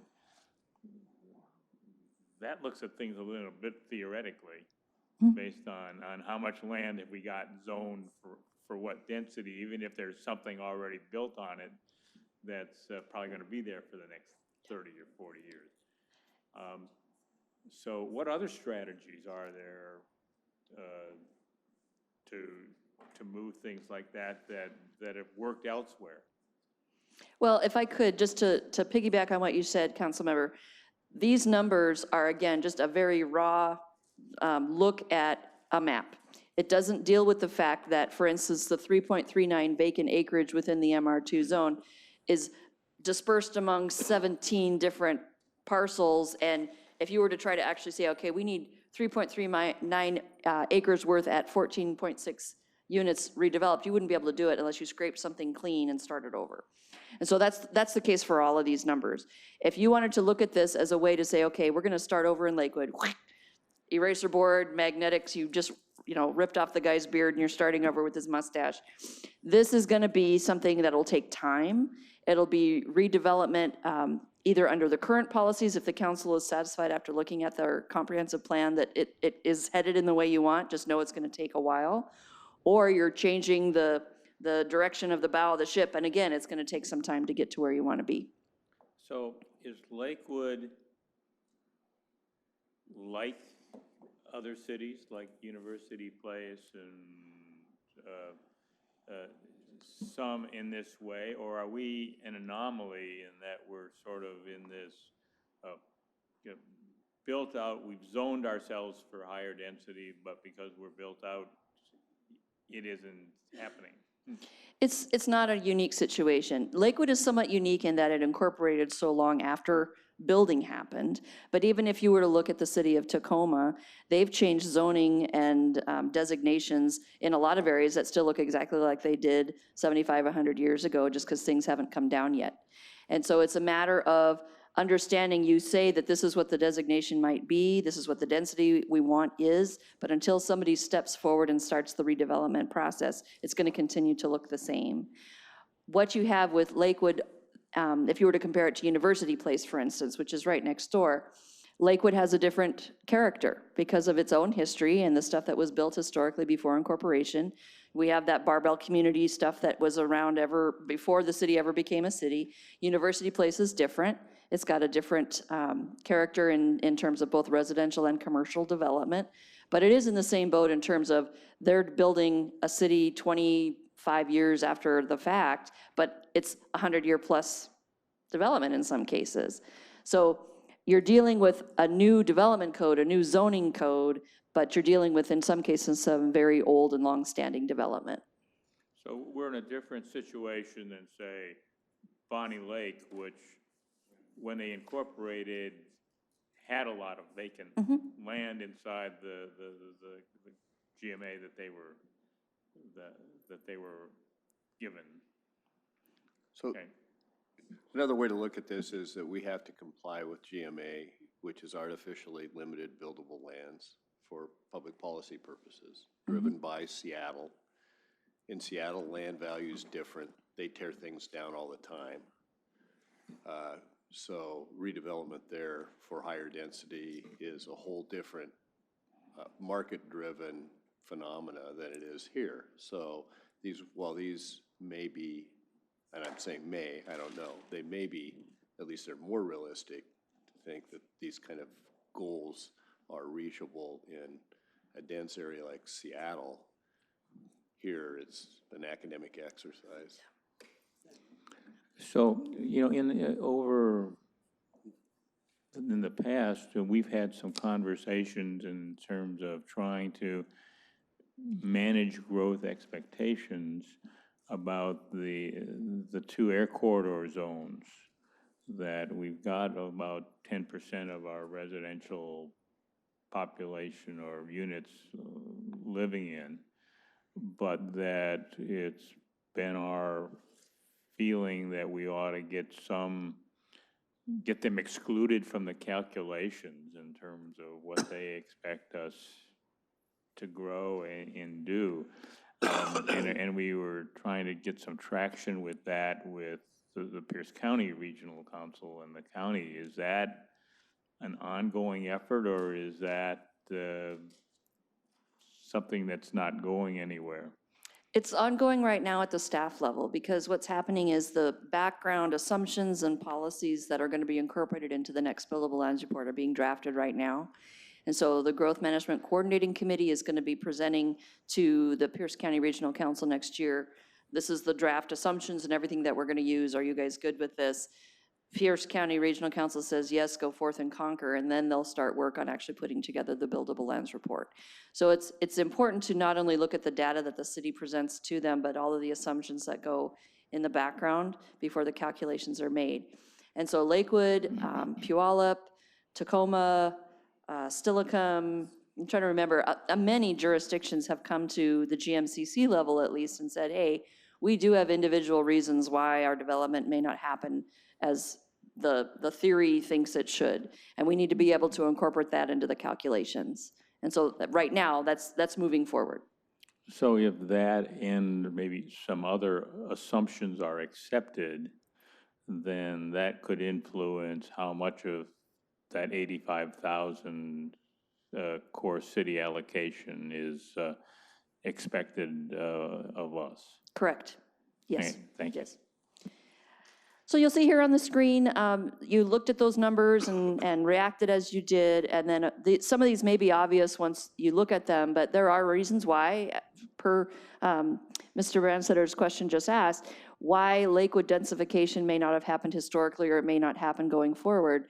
As you well know, the city does not own its infrastructure for the most part. It's owned by third-party utilities, and so that affects the ability to plan for and get approval for development and redevelopment. the environmental constraints with the lakes within the city and the associated wetlands. The fact that in the built-out areas, you go back to, for instance, R1 and R2, is it physically possible to get to those higher units per acre that are allowed on paper, given the fact that you have certain widths for roads, that you have certain costs that would be involved in widening those roads to allow for higher traffic, for higher density? Is that even physically possible? Those types of questions apply across the board.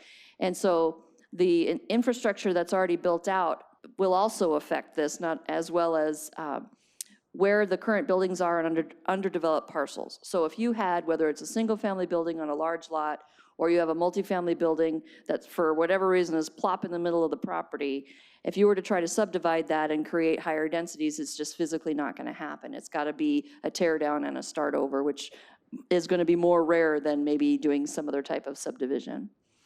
The density in the military districts, as Councilmember Brandstetter just mentioned, and then also just resident resistance. As you can imagine, as a council, you've had this in the past, but when you start talking upzoning for whatever reason, there's going to be those that question why and are critical of it.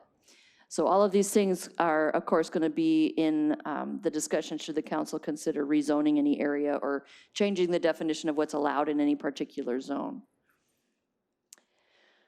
So we talked about this already, but with the downtown plan, on the bottom line, you'll see that with the new assumptions for both employment and population, a significant portion of the growth that's expected by 2030 would now be incorporated in that area.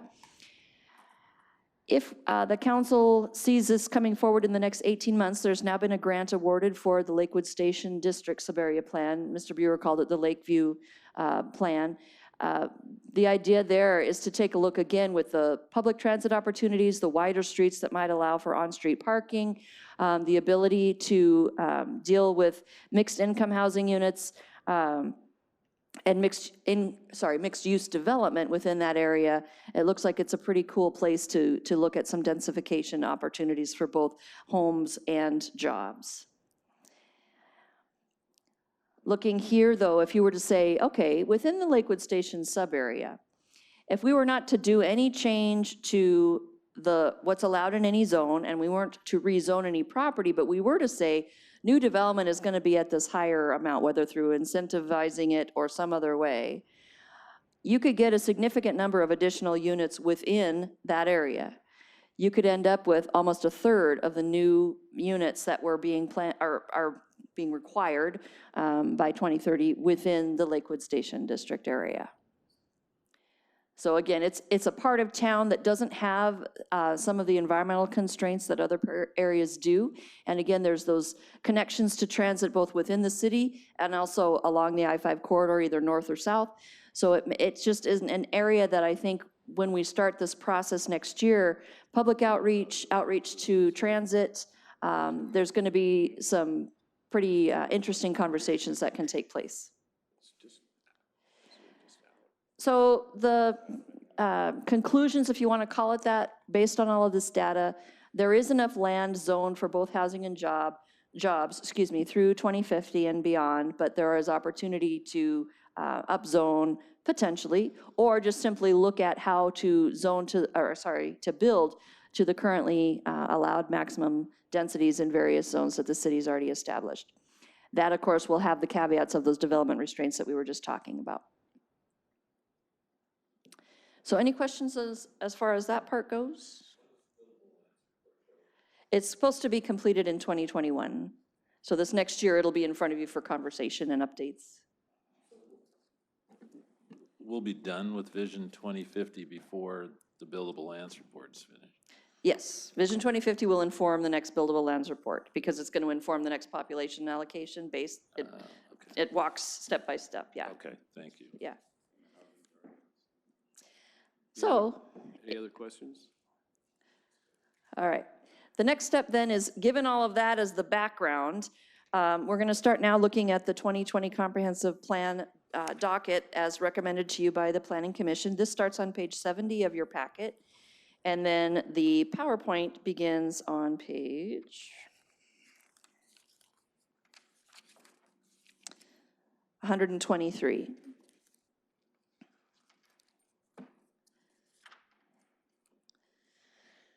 So again, starting with the schedule, here we are tonight on the 25th with this study session. You are scheduled at this point to take action on this docket next Monday. And then starting next spring, or actually earlier than that, starting in December actually will begin, but getting into January into the spring will be the substantive review of the docket items. By next June, probably it'll be in front of the Planning Commission, and then it'll come to you next July or August for action. Within the docket for 2020, as it's presented to you tonight, there is one text amendment to the comprehensive plan, there's one privately initiated map amendment, and then there's 6 city-initiated map amendments. Assuming all of these are to go forward based on your action next Monday night, there's going to be the SEPA review, Department of Commerce review, public review, and then hearing at the Planning Commission, and then it will come back to council next year. This is a vicinity map showing you where all of these various applications are located. This last time, for whatever reason, it was more the outskirts of the city all the way around. This time it's more in the middle. But the one of most concern, I think, for council, especially related to what we were just talking about with development and residential densities, is number 6. We'll start, though, with number 1. This is the text amendment, and this is related to the allowed range of density for planned development districts within the residential estate and single-family residential designations. This is almost a scrivener's error. What's been going on is that our development code allows for the range that's being proposed here in the comp plan already, but the comprehensive plan has not been amended to match. So right now, the 4 units and the 9 units that's being proposed in those 2 designations is already what's in 18A 4580. And so this is simply to bring the 2 into consistency. Then we get into map amendments. This is the privately requested map amendment. It's at Custer and Bridgeport. It's asking to amend the land use designation on this property to multifamily and then the zone to multifamily 2. It's 3 parcels that are in question. Number 3 is city initiated. This is a scrivener correction. The zoning has already been changed to multifamily, but the designation had not been the last time this was brought to you. So this is simply to correct that and make sure that the designation and the zone are consistent. The third one, or third map amendment, I should say, which is numbered number 4, is along 111th, 112th Street. And it is changing a number of properties to multifamily and the zone to multifamily 3. Earlier this year, there was actually a question from a potential developer of one of the parcels asking to do this type of development, so we know that there is interest. And based on that initial conversation, the Community and Economic Development Department looked at this whole range of parcels and came to the conclusion that it makes sense to rezone all of them. Well, isn't there some new commercial development there right now? Yeah.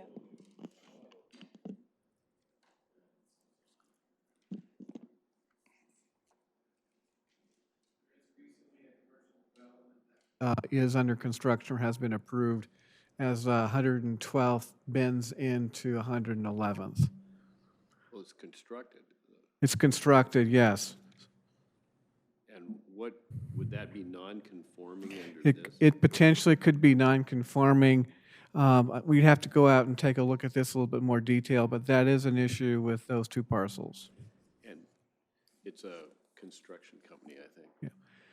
Another way of doing this would be just to do, approve the piece to the east of 112th and just take in those 1, 2, 3 parcels and just consider that to be multifamily. That's one way of resolving this. Yeah, and what's it, between 111th and 112th is currently a retail store, cement block building, Right. which if redeveloped by the market might be another fast food pad. Yeah.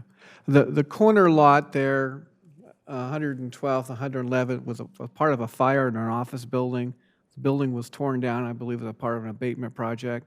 It's been vacant ever since. There's been desire to develop that into a multifamily residential development. No, I'm thinking of the one right on On Bridgeport and 100, between 111th, 112th. The appliance building. The appliance building is right here. Yeah. Okay. This is the site here where they have the office building that burned Right. down. This is the desire to maybe change the zoning here to higher density more so on this location. This is where you have the office contractor building that was recently constructed. Yeah, so my question is, why would we change west of the Bend into multifamily when we have a new office building for the construction company and a retail site on Bridgeport?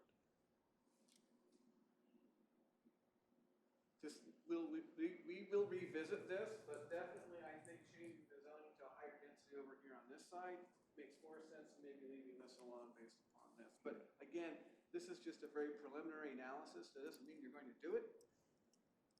I can see the other resident, multifamily east, but What is it currently? Mr. Wolke. I don't know, I mean, maybe there's a different time we're gonna have discussion about it. I think you've already brought up some really good questions about, I'll get this, is it the north side of 112th there? But I think before we decide on more multifamily on the south side, farther to the east, you know, this begs a broader discussion about the future of the hospital and what our plans are for zoning around that, and is there a long-term plan for the hospital, and what are our intentions? Okay, the hospital has an existing master plan. Okay, So that's been approved, and they've actually set aside a whole bunch of other things for future development. okay. They're coming in with a major amendment here fairly soon as well. So I think as a public institutional use, that's pretty established. Then, just behind the hospital in this area,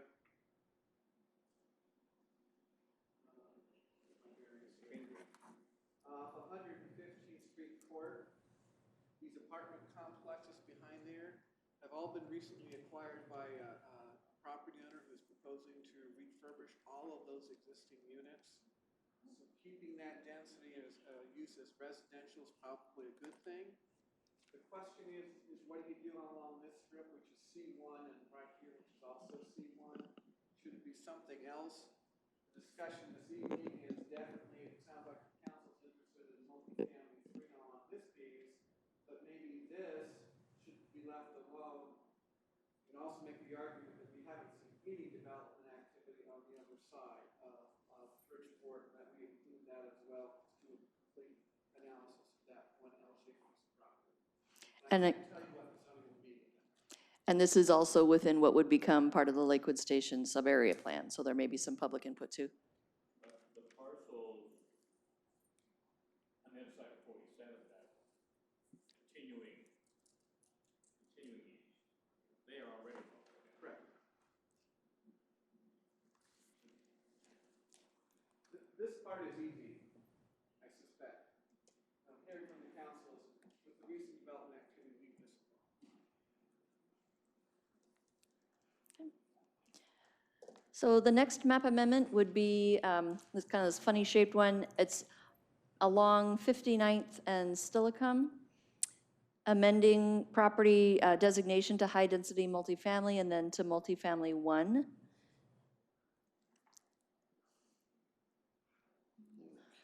And then number 6 is the one I was referring to earlier. This is the one that's in Springbrook. The way this was presented to the Planning Commission earlier this fall was that the Public Works and Engineering Department was doing its updated LOMR or the flood mapping update to this area based on the discussion that started with the 2019 cycle. And that information wasn't complete yet. And so what the Planning Commission has done is forwarded this to you with an open-ended recommendation, if you will. It's just asking you to take a look at this and designate the property and zone the property based on the outcome of that flood mapping update. So as far as I understand, that final information is still pending to the Public Works and Engineering Department, but that will be provided to you just as soon as it's finished, and then that'll help inform what comes forward to you as a recommendation on this, and then what action you may take next year on it. Numbers. Excuse me, I will express to the council, there continues to be a lot of interest in that industrial designation as proposed on these sites. Okay. Mr. Branstetter. Yeah, so how does this work with us having an agenda item to approve a docket that then is going to be subject to a public hearing and that, we're leaving this open? Do we have to put something in that docket action that we have to take that says, or do we just have a docket that says, these parcels are going to be considered, but without saying what the final recommendation action is? What you'll be looking at is a resolution where the city council is indicating that it's wanting to consider changes in land use designations and zonings in these particular areas, and that these are the anticipated types of uses. But as we go through the public hearing process, this could change, and the council very well could say, we don't want to make any changes at all, we want to do something different. But as you go through this process, that will get refined by the time it gets to the Planning Commission and City Council. So the docket that we're, in the near term, scheduled to approve is only to say, we're looking at changes on this package of parcels, not, though, defining what we have decided to actually consider in the final analysis. I would say to the council that you're giving us some guidance on what you are anticipating the changes might be, but that may not be the final outcome. So maybe I said, what do we got to have on a piece of paper that we're voting on later this? Similarly, like we did last year, you will have a resolution that will express in the findings what it is the city council will be looking at. Okay. Amendment number 7 is one single parcel at about 123rd and Bridgeport, proposing that be redesignated to industrial and changed in zoning to industrial business park. 8 is on the corner of Interlochen and Washington Boulevard, changing that zoning to mixed residential 2, MR2, and the designation to mixed residential. And then the final one would be to take the parcels that the Lakewood Station is located on, not all of the stuff around it, but just the parcels where the building is located, and changing those to public institutions, since that is, after all, a public institutional building. So going back one, Washington and Interlochen, has there been any application on that property? There have been applications in the past. At one time, that was for a commercial convenience center. That passed and went away. And then there was another application for multiple residential use. That's been sitting around for many years and has long since expired. The idea here is, let's remove the neighborhood commercial designation and go with, I believe, the MR2 designation. And go with more residential versus commercial. Thank you. And so those are your amendments that will be coming to you next Monday night as part of a resolution. And then that'll just click the trigger for the staff to begin work on the analysis and bring it back to the Planning Commission and then to you next year. Questions for Ms. Spear or Mr. Buer? Thank you. It's making sense. That's dangerous. Let's see. Now move to reports by the city manager, Mr. Caulfield.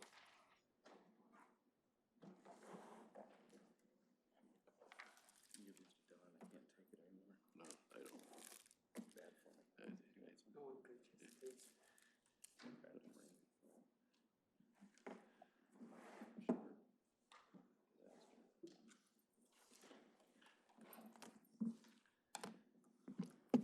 Good evening, Mayor, Council.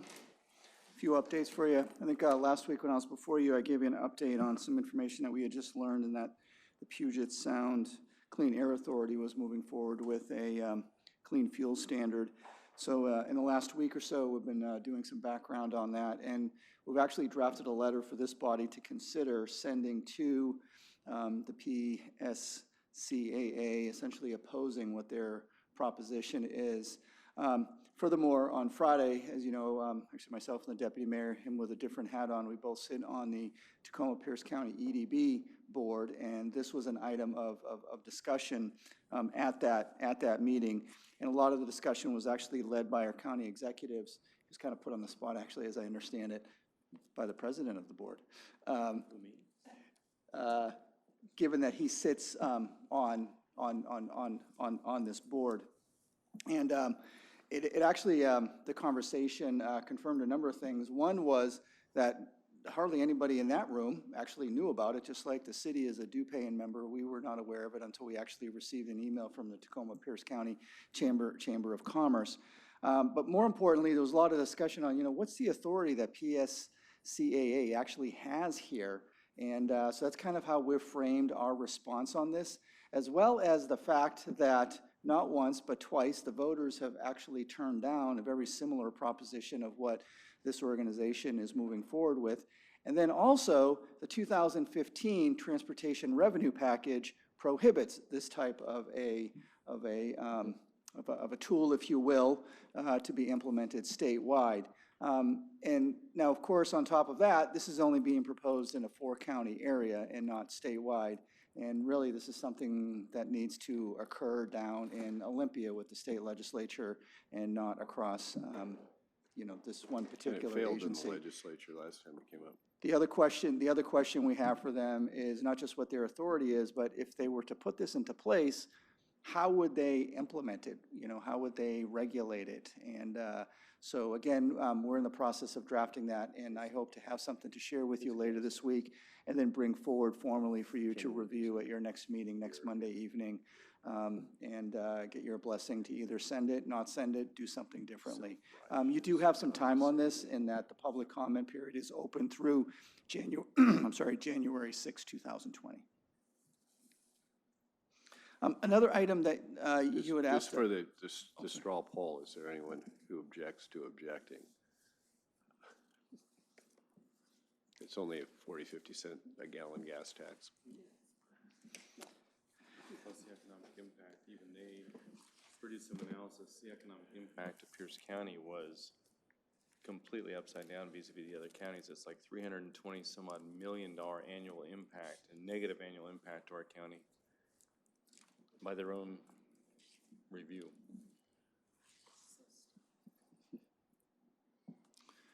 One of the items the council asked us to take a look at is, particularly as it relates to a couple of upcoming transportation projects, Veterans Drive and Onyx, is the placement of residential mailboxes, because right now it's the old rural standard. And so what I have to report for you is that at the end of the day, it's the United States Postal Service who has complete authority over this. And so we're in the process right now of reaching out and having a conversation with them on both of those roadways. For example, on Veterans, really there's a couple of options. One is to create those boxes where people will have to walk to or drive to. The good news is that there's plenty of right-of-way to be able to accommodate that. But of course, we're going to need to talk with the neighbors to see if that's something that they'll support. I think from a public safety standpoint, it's a good thing, because it will significantly reduce, mail theft and things along those lines. Over in Onyx, we have, the right-of-way is not as large there. And so again, it's a conversation that we want to have with the Postal Service. The other issue is who pays for them, who is responsible for owning them. Like in new development, right now our code, just like any other city, if a new development comes in, they're mandated to put in, the community box, if you will. And that community box is then the responsibility of, the homeowners to maintain and replace and repair and things along those lines. So again, we have some things to work through with the Postal Service on this, and I just wanted to give you a quick heads up that we are One thing working that's on come that. up there a couple times now is, and we might be might be the cart before the horse, but it's the landscaping plans and early design for veterans, where veterans is different than Washington in that veterans is well-treed. Do we need to put a lot of trees in there, or is that something that could be left to the natural landscape as opposed to the landscaping plan on Washington? Because there are really apples and oranges if you drive down those two roads. So just a thought for planning purposes. At the, the legislature is going to reconvene here in January. Just got a couple of real quick stats. So economically, the state's doing very well. Their revised financial forecast for their general fund just came up, and they're got an additional $299 million that they're projected to collect over the upcoming biennium. On the capital budget side, they have the capacity to fund capital budget projects of about $74 million. While that sounds like a lot of money, it's really not, and the demand for that is going to be very, very high. But again, just wanted to give you a heads up on that. We learned today that Sound Transit is going to begin implementing a reserve permit parking at the Lakewood Sounder Station. I think up to 50% of the parking stalls can be set aside, either reserved for single occupancy vehicles or carpools. And so they're going to kick that off on December 2nd. I wanted to compliment the Lakewood Police Department they were working with the Drug Enforcement Administration on an arrest and search warrant last Wednesday evening. And the individual that ultimately was taken into custody also had over 1,700 pills believed to be fentanyl, 128 grams of cocaine, $6,800 or so in cash, and 26 firearms, one that was stolen. So good work there by both LPD and the DEA. And given it was at one of our motels, one of the things that we're following up is whether or not anybody at the motel was involved in that, as opposed to him just being a visitor or a resident there. Our police chief, Mike Zaro, was asked by Western State Hospital CEO Dave Holt to sit on their governing body last week. This is a board that they've had in place for a number of years, and so the chief has gone ahead and accepted to do that. A couple of financial updates. The first is that the Public Works Engineering Department was awarded a $540,000 TIB grant to complete the sidewalks in Lakewood Drive between Stilican Boulevard, essentially, and Flood Creek. And so that's about half the funding. And so that project will be designed next year and constructed in 2021. Likewise, our county council member, Doug Richardson, Chair Richardson, was able to secure $35,000 in support of a park project here in Lakewood. And last year, we used those monies to rebuild the playground equipment at Oak Brook Park. He has not specified what he wants the money to be used for. He's left, even though we provided him a list, but he has said either at Harry Todd Park, American Lake Park, or Oak Brook Park. So we're going to look at that internally and see which one we can get built between now and about May or so, because there's a tight timeline on that. But I want to thank both TIB and actually Mayor Lucas from Stilican for his role in helping us out, and of course our county council member, Doug Richardson. The Lakewood Landing project continues to move forward, and you've heard me say before, this is the furthest we've come. Recently we had a tour of the WashDOT facility, and then we took WashDOT on a tour of potential locations in Lakewood that they could relocate to. We have also brought in Lee & Associates, a real estate broker, to help facilitate working with the other private property owners on listing their property for redevelopment. Diamond, the largest of the property owners out there, has actually agreed to list their property. Which one do they have? Most of it. So like, for example, where the old Costco building is, so out of that 30 acres or so, they own at least half of it. That's great. And then there's some other property owners who are also stepping up to do this. On a parallel track, we are also, actually Lee & Associates, working with our team, we're also developing a pro forma on how it could all come together financially from the private sector, and then what the city could potentially kick in as it relates to moving the WashDOT facility. And we're also working on an updated conceptual design of what it could look like based on where the market is today. And you heard, again, from Mr. Buer, Ms. Spear, on doing a sub-area plan out there as well. So this is all moving forward. But again, the critical path item is obtaining the funding from the state legislature to be able to move the WashDOT maintenance facility from that location someplace else. But again, tremendous progress being made there. And I want to recognize our Economic Development Manager, Becky Newton, for spearheading that. On the transportation side, some project updates. Veterans Drive, we're at about 60%. Actually, we're at 60% design, and we hope to bring back the 100% design sometime in January for you folks to see before we put it out to bid. We'll also reach out to the neighborhood out there one last time and give them a review of what is being proposed. Likewise, Onyx is about a month behind, and so they are getting close to 60%. One of the things that they have found out is, as you know, working with the community, the sidewalk was to build a 10-foot sidewalk along the south side. Well, get this, based on where we are in the design and the money that we have, we might be able to actually, as of today, as of this morning at 11 o'clock, we believe we can put in a 6-foot sidewalk on the north side as well. So at the very least, you can probably expect us to come back to you folks and ask that we do that as an additive bid, if not do it in the bid outright as we go through between 60% and final design. So again, that project is moving. The third project is a two-step, the Steilacoom Boulevard project between Weller and Custer Road. And we've been telling you, we're going to do the overlay first, and then we're going to come back, put in curbs, gutters, sidewalks, streetlights, and all of that stuff.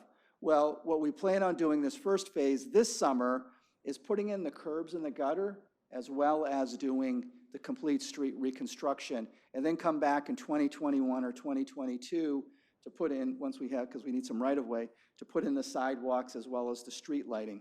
And the reason we have to do it that way is just the flow of funds and the grant monies that we have received there, because if we don't do the overlay this year, we will lose that money. But the good news is that Mr. Busich has been able to figure out how to put in the curbs and the gutters at the same time of redoing the road. Yes, good question. Mr. Whalen. Microphone. Is that a project where we have looped in Lakewood Water and where they may want to do certain improvements, and how would that? We have sequence? looped in Lakewood Water and actually all three of these projects. On the Veterans Drive project, they are doing some work at Gravelly Lake Drive and Veterans Drive. Okay. And then on this project, they are doing some work down on Phillips Road in advance of our project. And then on Onyx, we invited them to participate in that project as well, but they have decided that what they have in the ground is just fine for now. Okay. And then kind of a smaller project, it's getting, well, actually it hasn't gotten wet, but maybe it won't. But winter's coming upon us, and one of the intersections that, we've been taking a look at the last couple of years is 74th and Custer. And, we knew probably next year we're going to have to get out there and do some significant pavement patching. But rather than waiting, I've asked Public Works Engineering to get to it sooner rather than later. And so we're actually going to bring forward a minor contract amendment to authorize, I think it's about $6,000 or $7,000 to be able to do that work.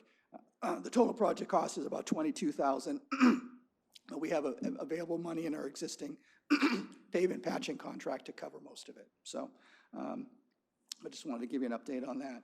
And then as far as your calendar goes, this Friday at 8 o'clock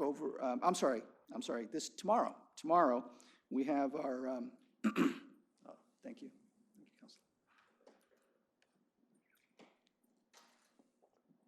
On tomorrow from 6 a.m. to 5:30, we have our 10th annual Fallen Officer Food Drive, as well as our 3rd annual blood drive. If you want to give blood, you need to let Ms. Nichols know, and she can get you signed up if you want to do that.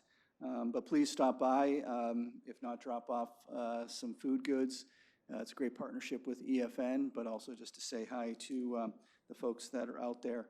And then on Friday, in recognition of our 4 fallen officers, there'll be an honor event at Blue Steel Coffee on Friday morning at 008, very similar to the one that occurred last year. So that'll take us through the end of the month. So with that, Mayor, is my report. Any questions for the city manager? Mr. Branstetter? Yeah, is there an update on the project to engrave the bricks at the Veterans Memorial? We sold all the bricks, but where are we at on getting them engraved? Yeah, so Councilmember Brenstetter, so actually, we haven't sold all of them. We sold a good number of them. And so the engraver, we have somebody on board. They're just waiting for the good weather to come in here and do the engraving. One of the things that the city clerk has been taking the lead on is trying to coordinate to bring in the gentleman who has spearheaded that and have him recognized by this body in the early part of 2020 with some type of a special proclamation. Unfortunately, his health hasn't been doing very well, and we've been having some challenges there. So we want to try and do that. But it might not be until the spring when the engraving does, because apparently they need, dry and somewhat warm weather. So we have offered to roll out some heaters and some tents and stuff, but. Okay, and we're 2 weeks out from the cyclocross event. Do you know how they're doing with actually getting the volunteers that they need? Offhand, I don't, Councilmember. I know that I know there's a website that you can sign up if you want to get out there and volunteer. So, and it's actually about 3 weeks out. It's December 10th through the 15th, through Sunday the 15th. Oh, I'm sorry, December 9th through the 15th. Yeah, and the big event is big championship will be on Sunday the 15th.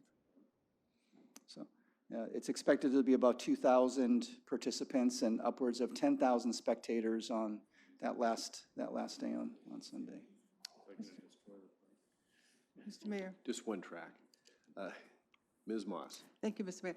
So a little bit of information. I had dinner last night at the Adriatic at Oak Brook, and talking to the chef, he said he went up and down I-5 through here several times before he realized that he wanted to be in Lakewood. So he has made lots of changes in the clubhouse already. He has great plans for the outdoors this summer.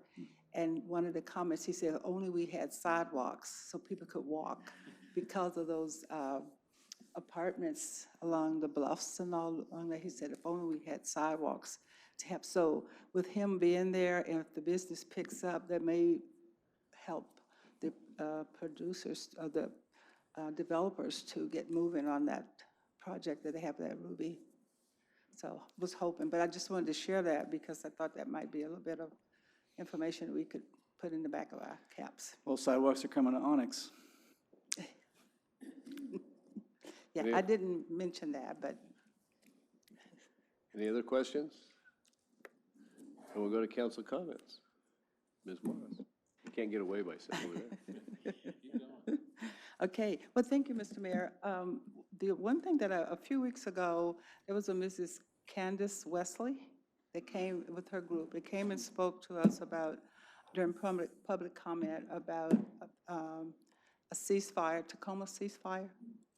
And they presented a resolution from the Tacoma City Council and asked if the Lakewood City Council would be interested in producing a resolution.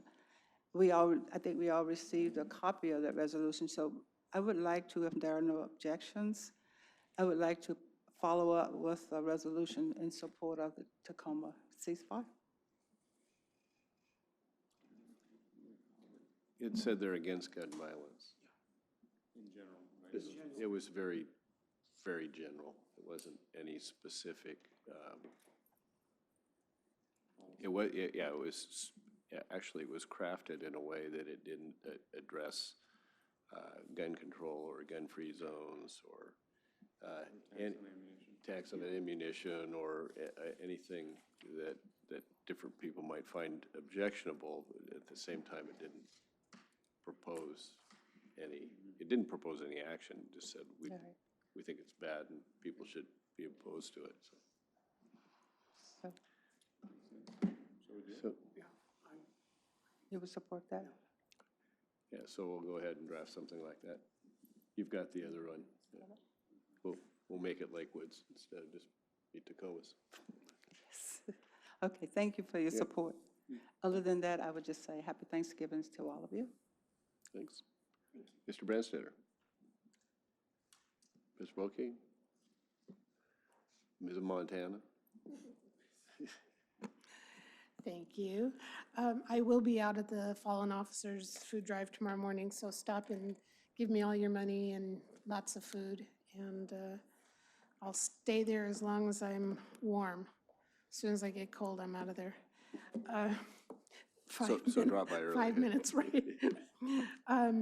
One thing I would like the staff to take a peek at is Lakewood Drive. You know, I drive it every day, 20 times a day. And I was gonna stop the other day and take pictures of the one shopping cart, one garbage can, seriously, a large garbage can. Waste Connections is looking for. And a garbage bag, lots of loose garbage, and all the work that we've done to beautify that street so that people coming into our city have a good experience. It just, Lakewood Drive. It's kind of sad. And Where on Lakewood Drive? all over it. Basic From the creek, H&L in? from Flet, no, not so much down at H&L, but from Flet Creek south on both sides. So if we could just maybe have a work crew go out there, or, I don't know, it just looks bad. And how many more meetings do I have? December 31st. I'm going to text you all on Monday nights with the football scores. I'm sorry. We're going to have a special meeting the 5th Monday of December. Mr. Simpson. Thank you, Mr. Mayor. I don't have anything specific to what we talked about tonight, but I do have something that I want to, and I apologize, I want to bring back before the council. And like you all, I read my emails. And there are some emails I read closely, and some emails, well, let's just say, not so closely.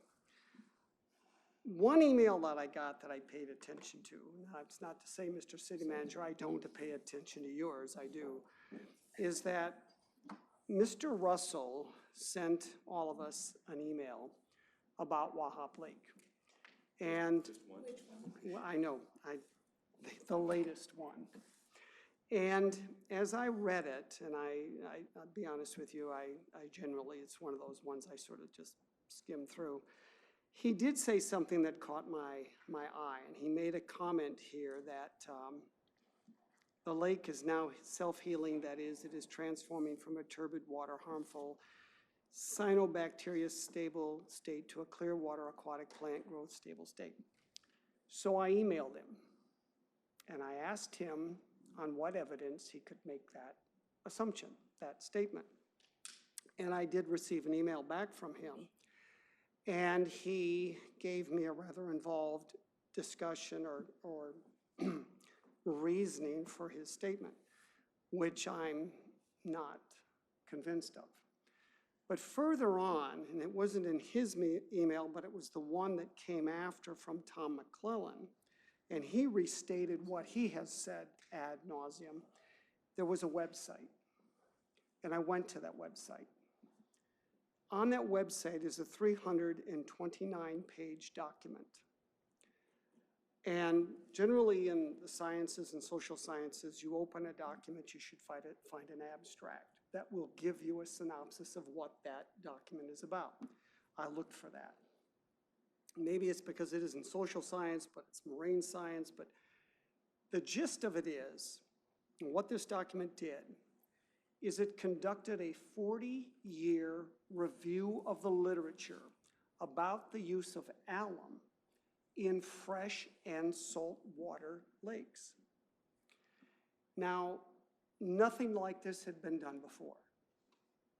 I mean, the study started in 1979 and rolled up to 2018. The document itself is 60 pages, and the relevant pages, I'm embarrassed to admit, I read the 60 pages. Pages 11, pages 10, and pages 60 were the ones, the abstract information I was looking for. The rest of it are the references and then the appendices. The gist of the study is that alum in the treatment of lakes, I'll just leave it at that, is not settled, and that in many of the studies, it actually causes more damage to the lake than it does benefits. So here's where the apology comes in. I know you, this body, we had a very good and robust discussion about whether or not we should allow for the expenditure of $420,000 for that process to occur at Lake Waha. It did not go through last year because of the timing. It is scheduled to go in spring of 2020. Now, I'll admit offhand, I'm not an expert. The mayor would readily agree on much of anything, but I'm not a marine biologist. But there is now a clear body of research that argues convincingly that alum treatment may not be the best way to go. Now, I am not asking us to reconsider what I think was excellent work by our Public Works Department and the work that this council did. But I am asking us to consider, well, if we held off for 1 year, why don't we hold off for a year or two more?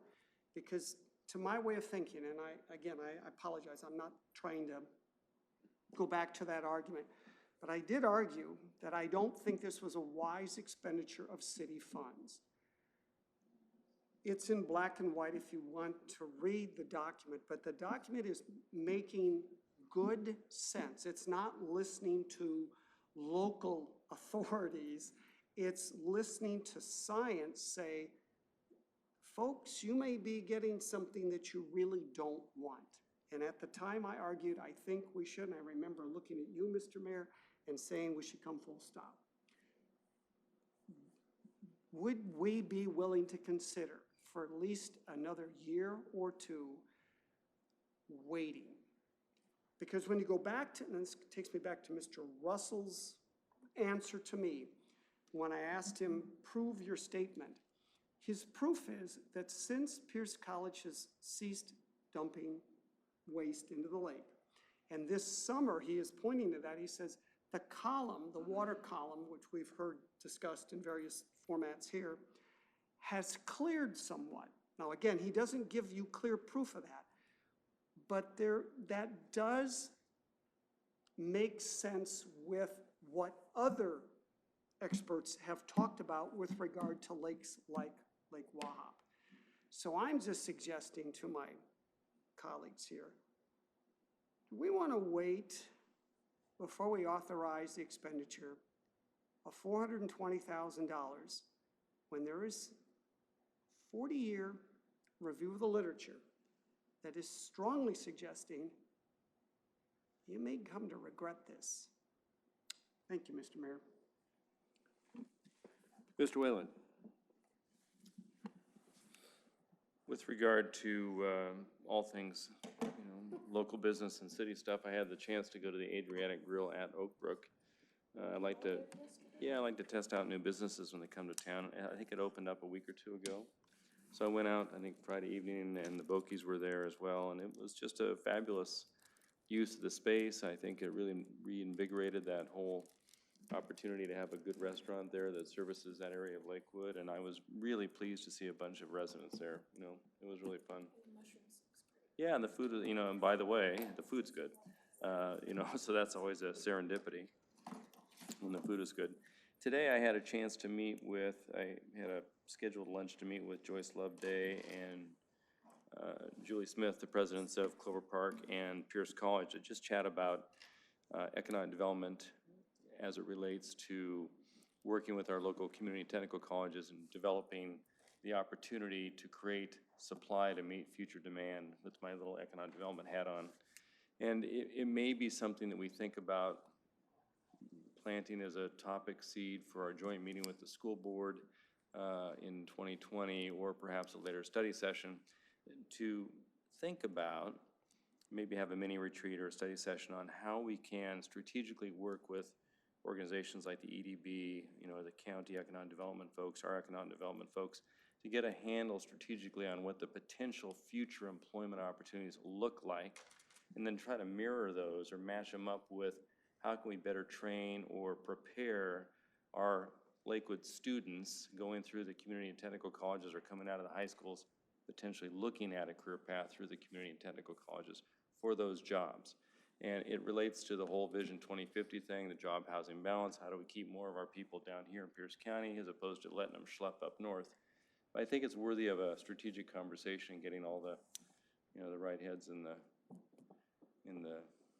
seats, so to speak, or in the room to chat about that. And they were very receptive. They would very much like to be a part of a strategic conversation, how they can work to provide programming that better meets the needs of their students and the business community. So it was a good lunch. And that's all I have. On Mr. Simpson's topic there, I'm happy to take a look maybe in January, February at a mini study session to kind of bring the topic back. I reviewed portions of that study, and as I recall, the conclusions on freshwater lakes were somewhat inconclusive. There was a commentary in there about Wapato Lake, as I recall, and there was another lake, I think, in the Midwest somewhere. A couple of them that talked about the overdoing it in Wapato Lake. But I don't recall that they came to a conclusion that it was, quote unquote, an evil thing to do, because it was so inconclusive. That was what I took away from reviewing the study. Your analysis is correct. It is, though, the sense, and this is what I took away from it, that this is not settled science. Right. And they did point to specific examples where there was death occurred from fish, and that there was also damage to the aquatic plant life. So, I mean, you're absolutely right that it is not settled, but that is also part of the problem here. Right. This isn't 2 + 2 = 4. This is a roll of the dice. And I'm suggesting simply that those dice cost $420,000. Might just save it for a while. That's all.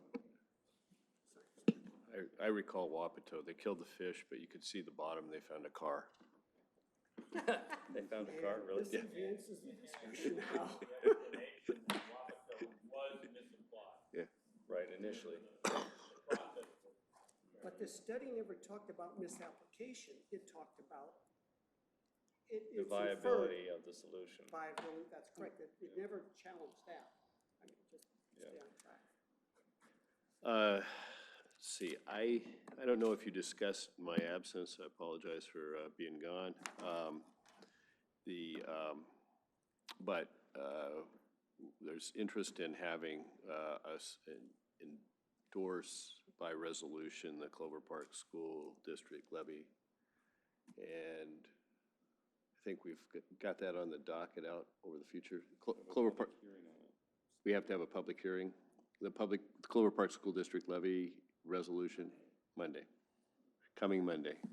I didn't see it on the docket here. Isn't that the hearing?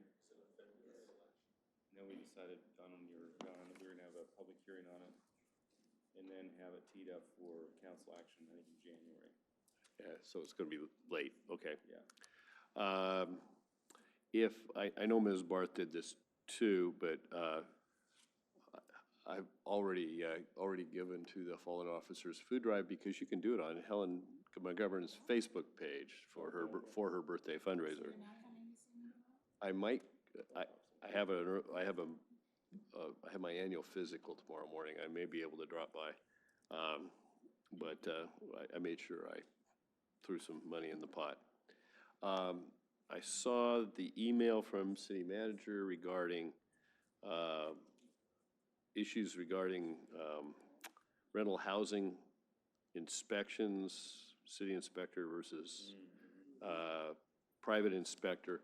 And I wanted to remind you that I had a question pending and inform the council. I wanted to know the authority for the city to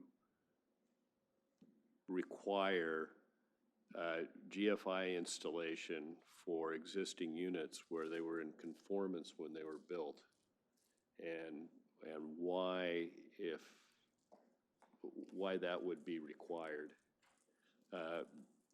And just the editorial note is my personal opinion is if we can't require them for everybody in town, which if you're built, generally you can't go back and do it again. How do you force them just because we happen to be doing a rental housing inspection program? And it's relatively expensive because you've got to hire an electrician and they're hard to find and it's minor jobs and they're going to be virtually it will cause many otherwise well-maintained units to fail an initial inspection. So I want to make sure we're on, and what if we have an authority for it, then I think it's an issue for this council to address whether we want that to be part of the program. Is it a life safety issue that needs to be addressed even if we have police powers that allow us to do that? Because I, for one, never anticipated that as part of this program, that conforming I was thinking loose wires and bad panels and bringing up to, yeah, and normally when you did a remodel, my experience in remodeling was you don't have to bring the whole building up to code until you hit a certain threshold on the percentage of remodel or adding square footage, that you can leave the building as it existed. You only have to bring up, and certain places require it for a sale. I can even see that. If you're going to sell it, you have to, and that's usually an inspection requirement imposed by a lender or an insurer. It's an inspection suggestion. It's not a requirement. They can't require it. Well, I got it as a pushback on that one you sold for me in North Tacoma, and it came back really as our insurer wants this, and so we gave it to them. Anything else? Then we're adjourned. Okay, now that we're off the record, the December 8th holiday party, John sent out an email to all of you, so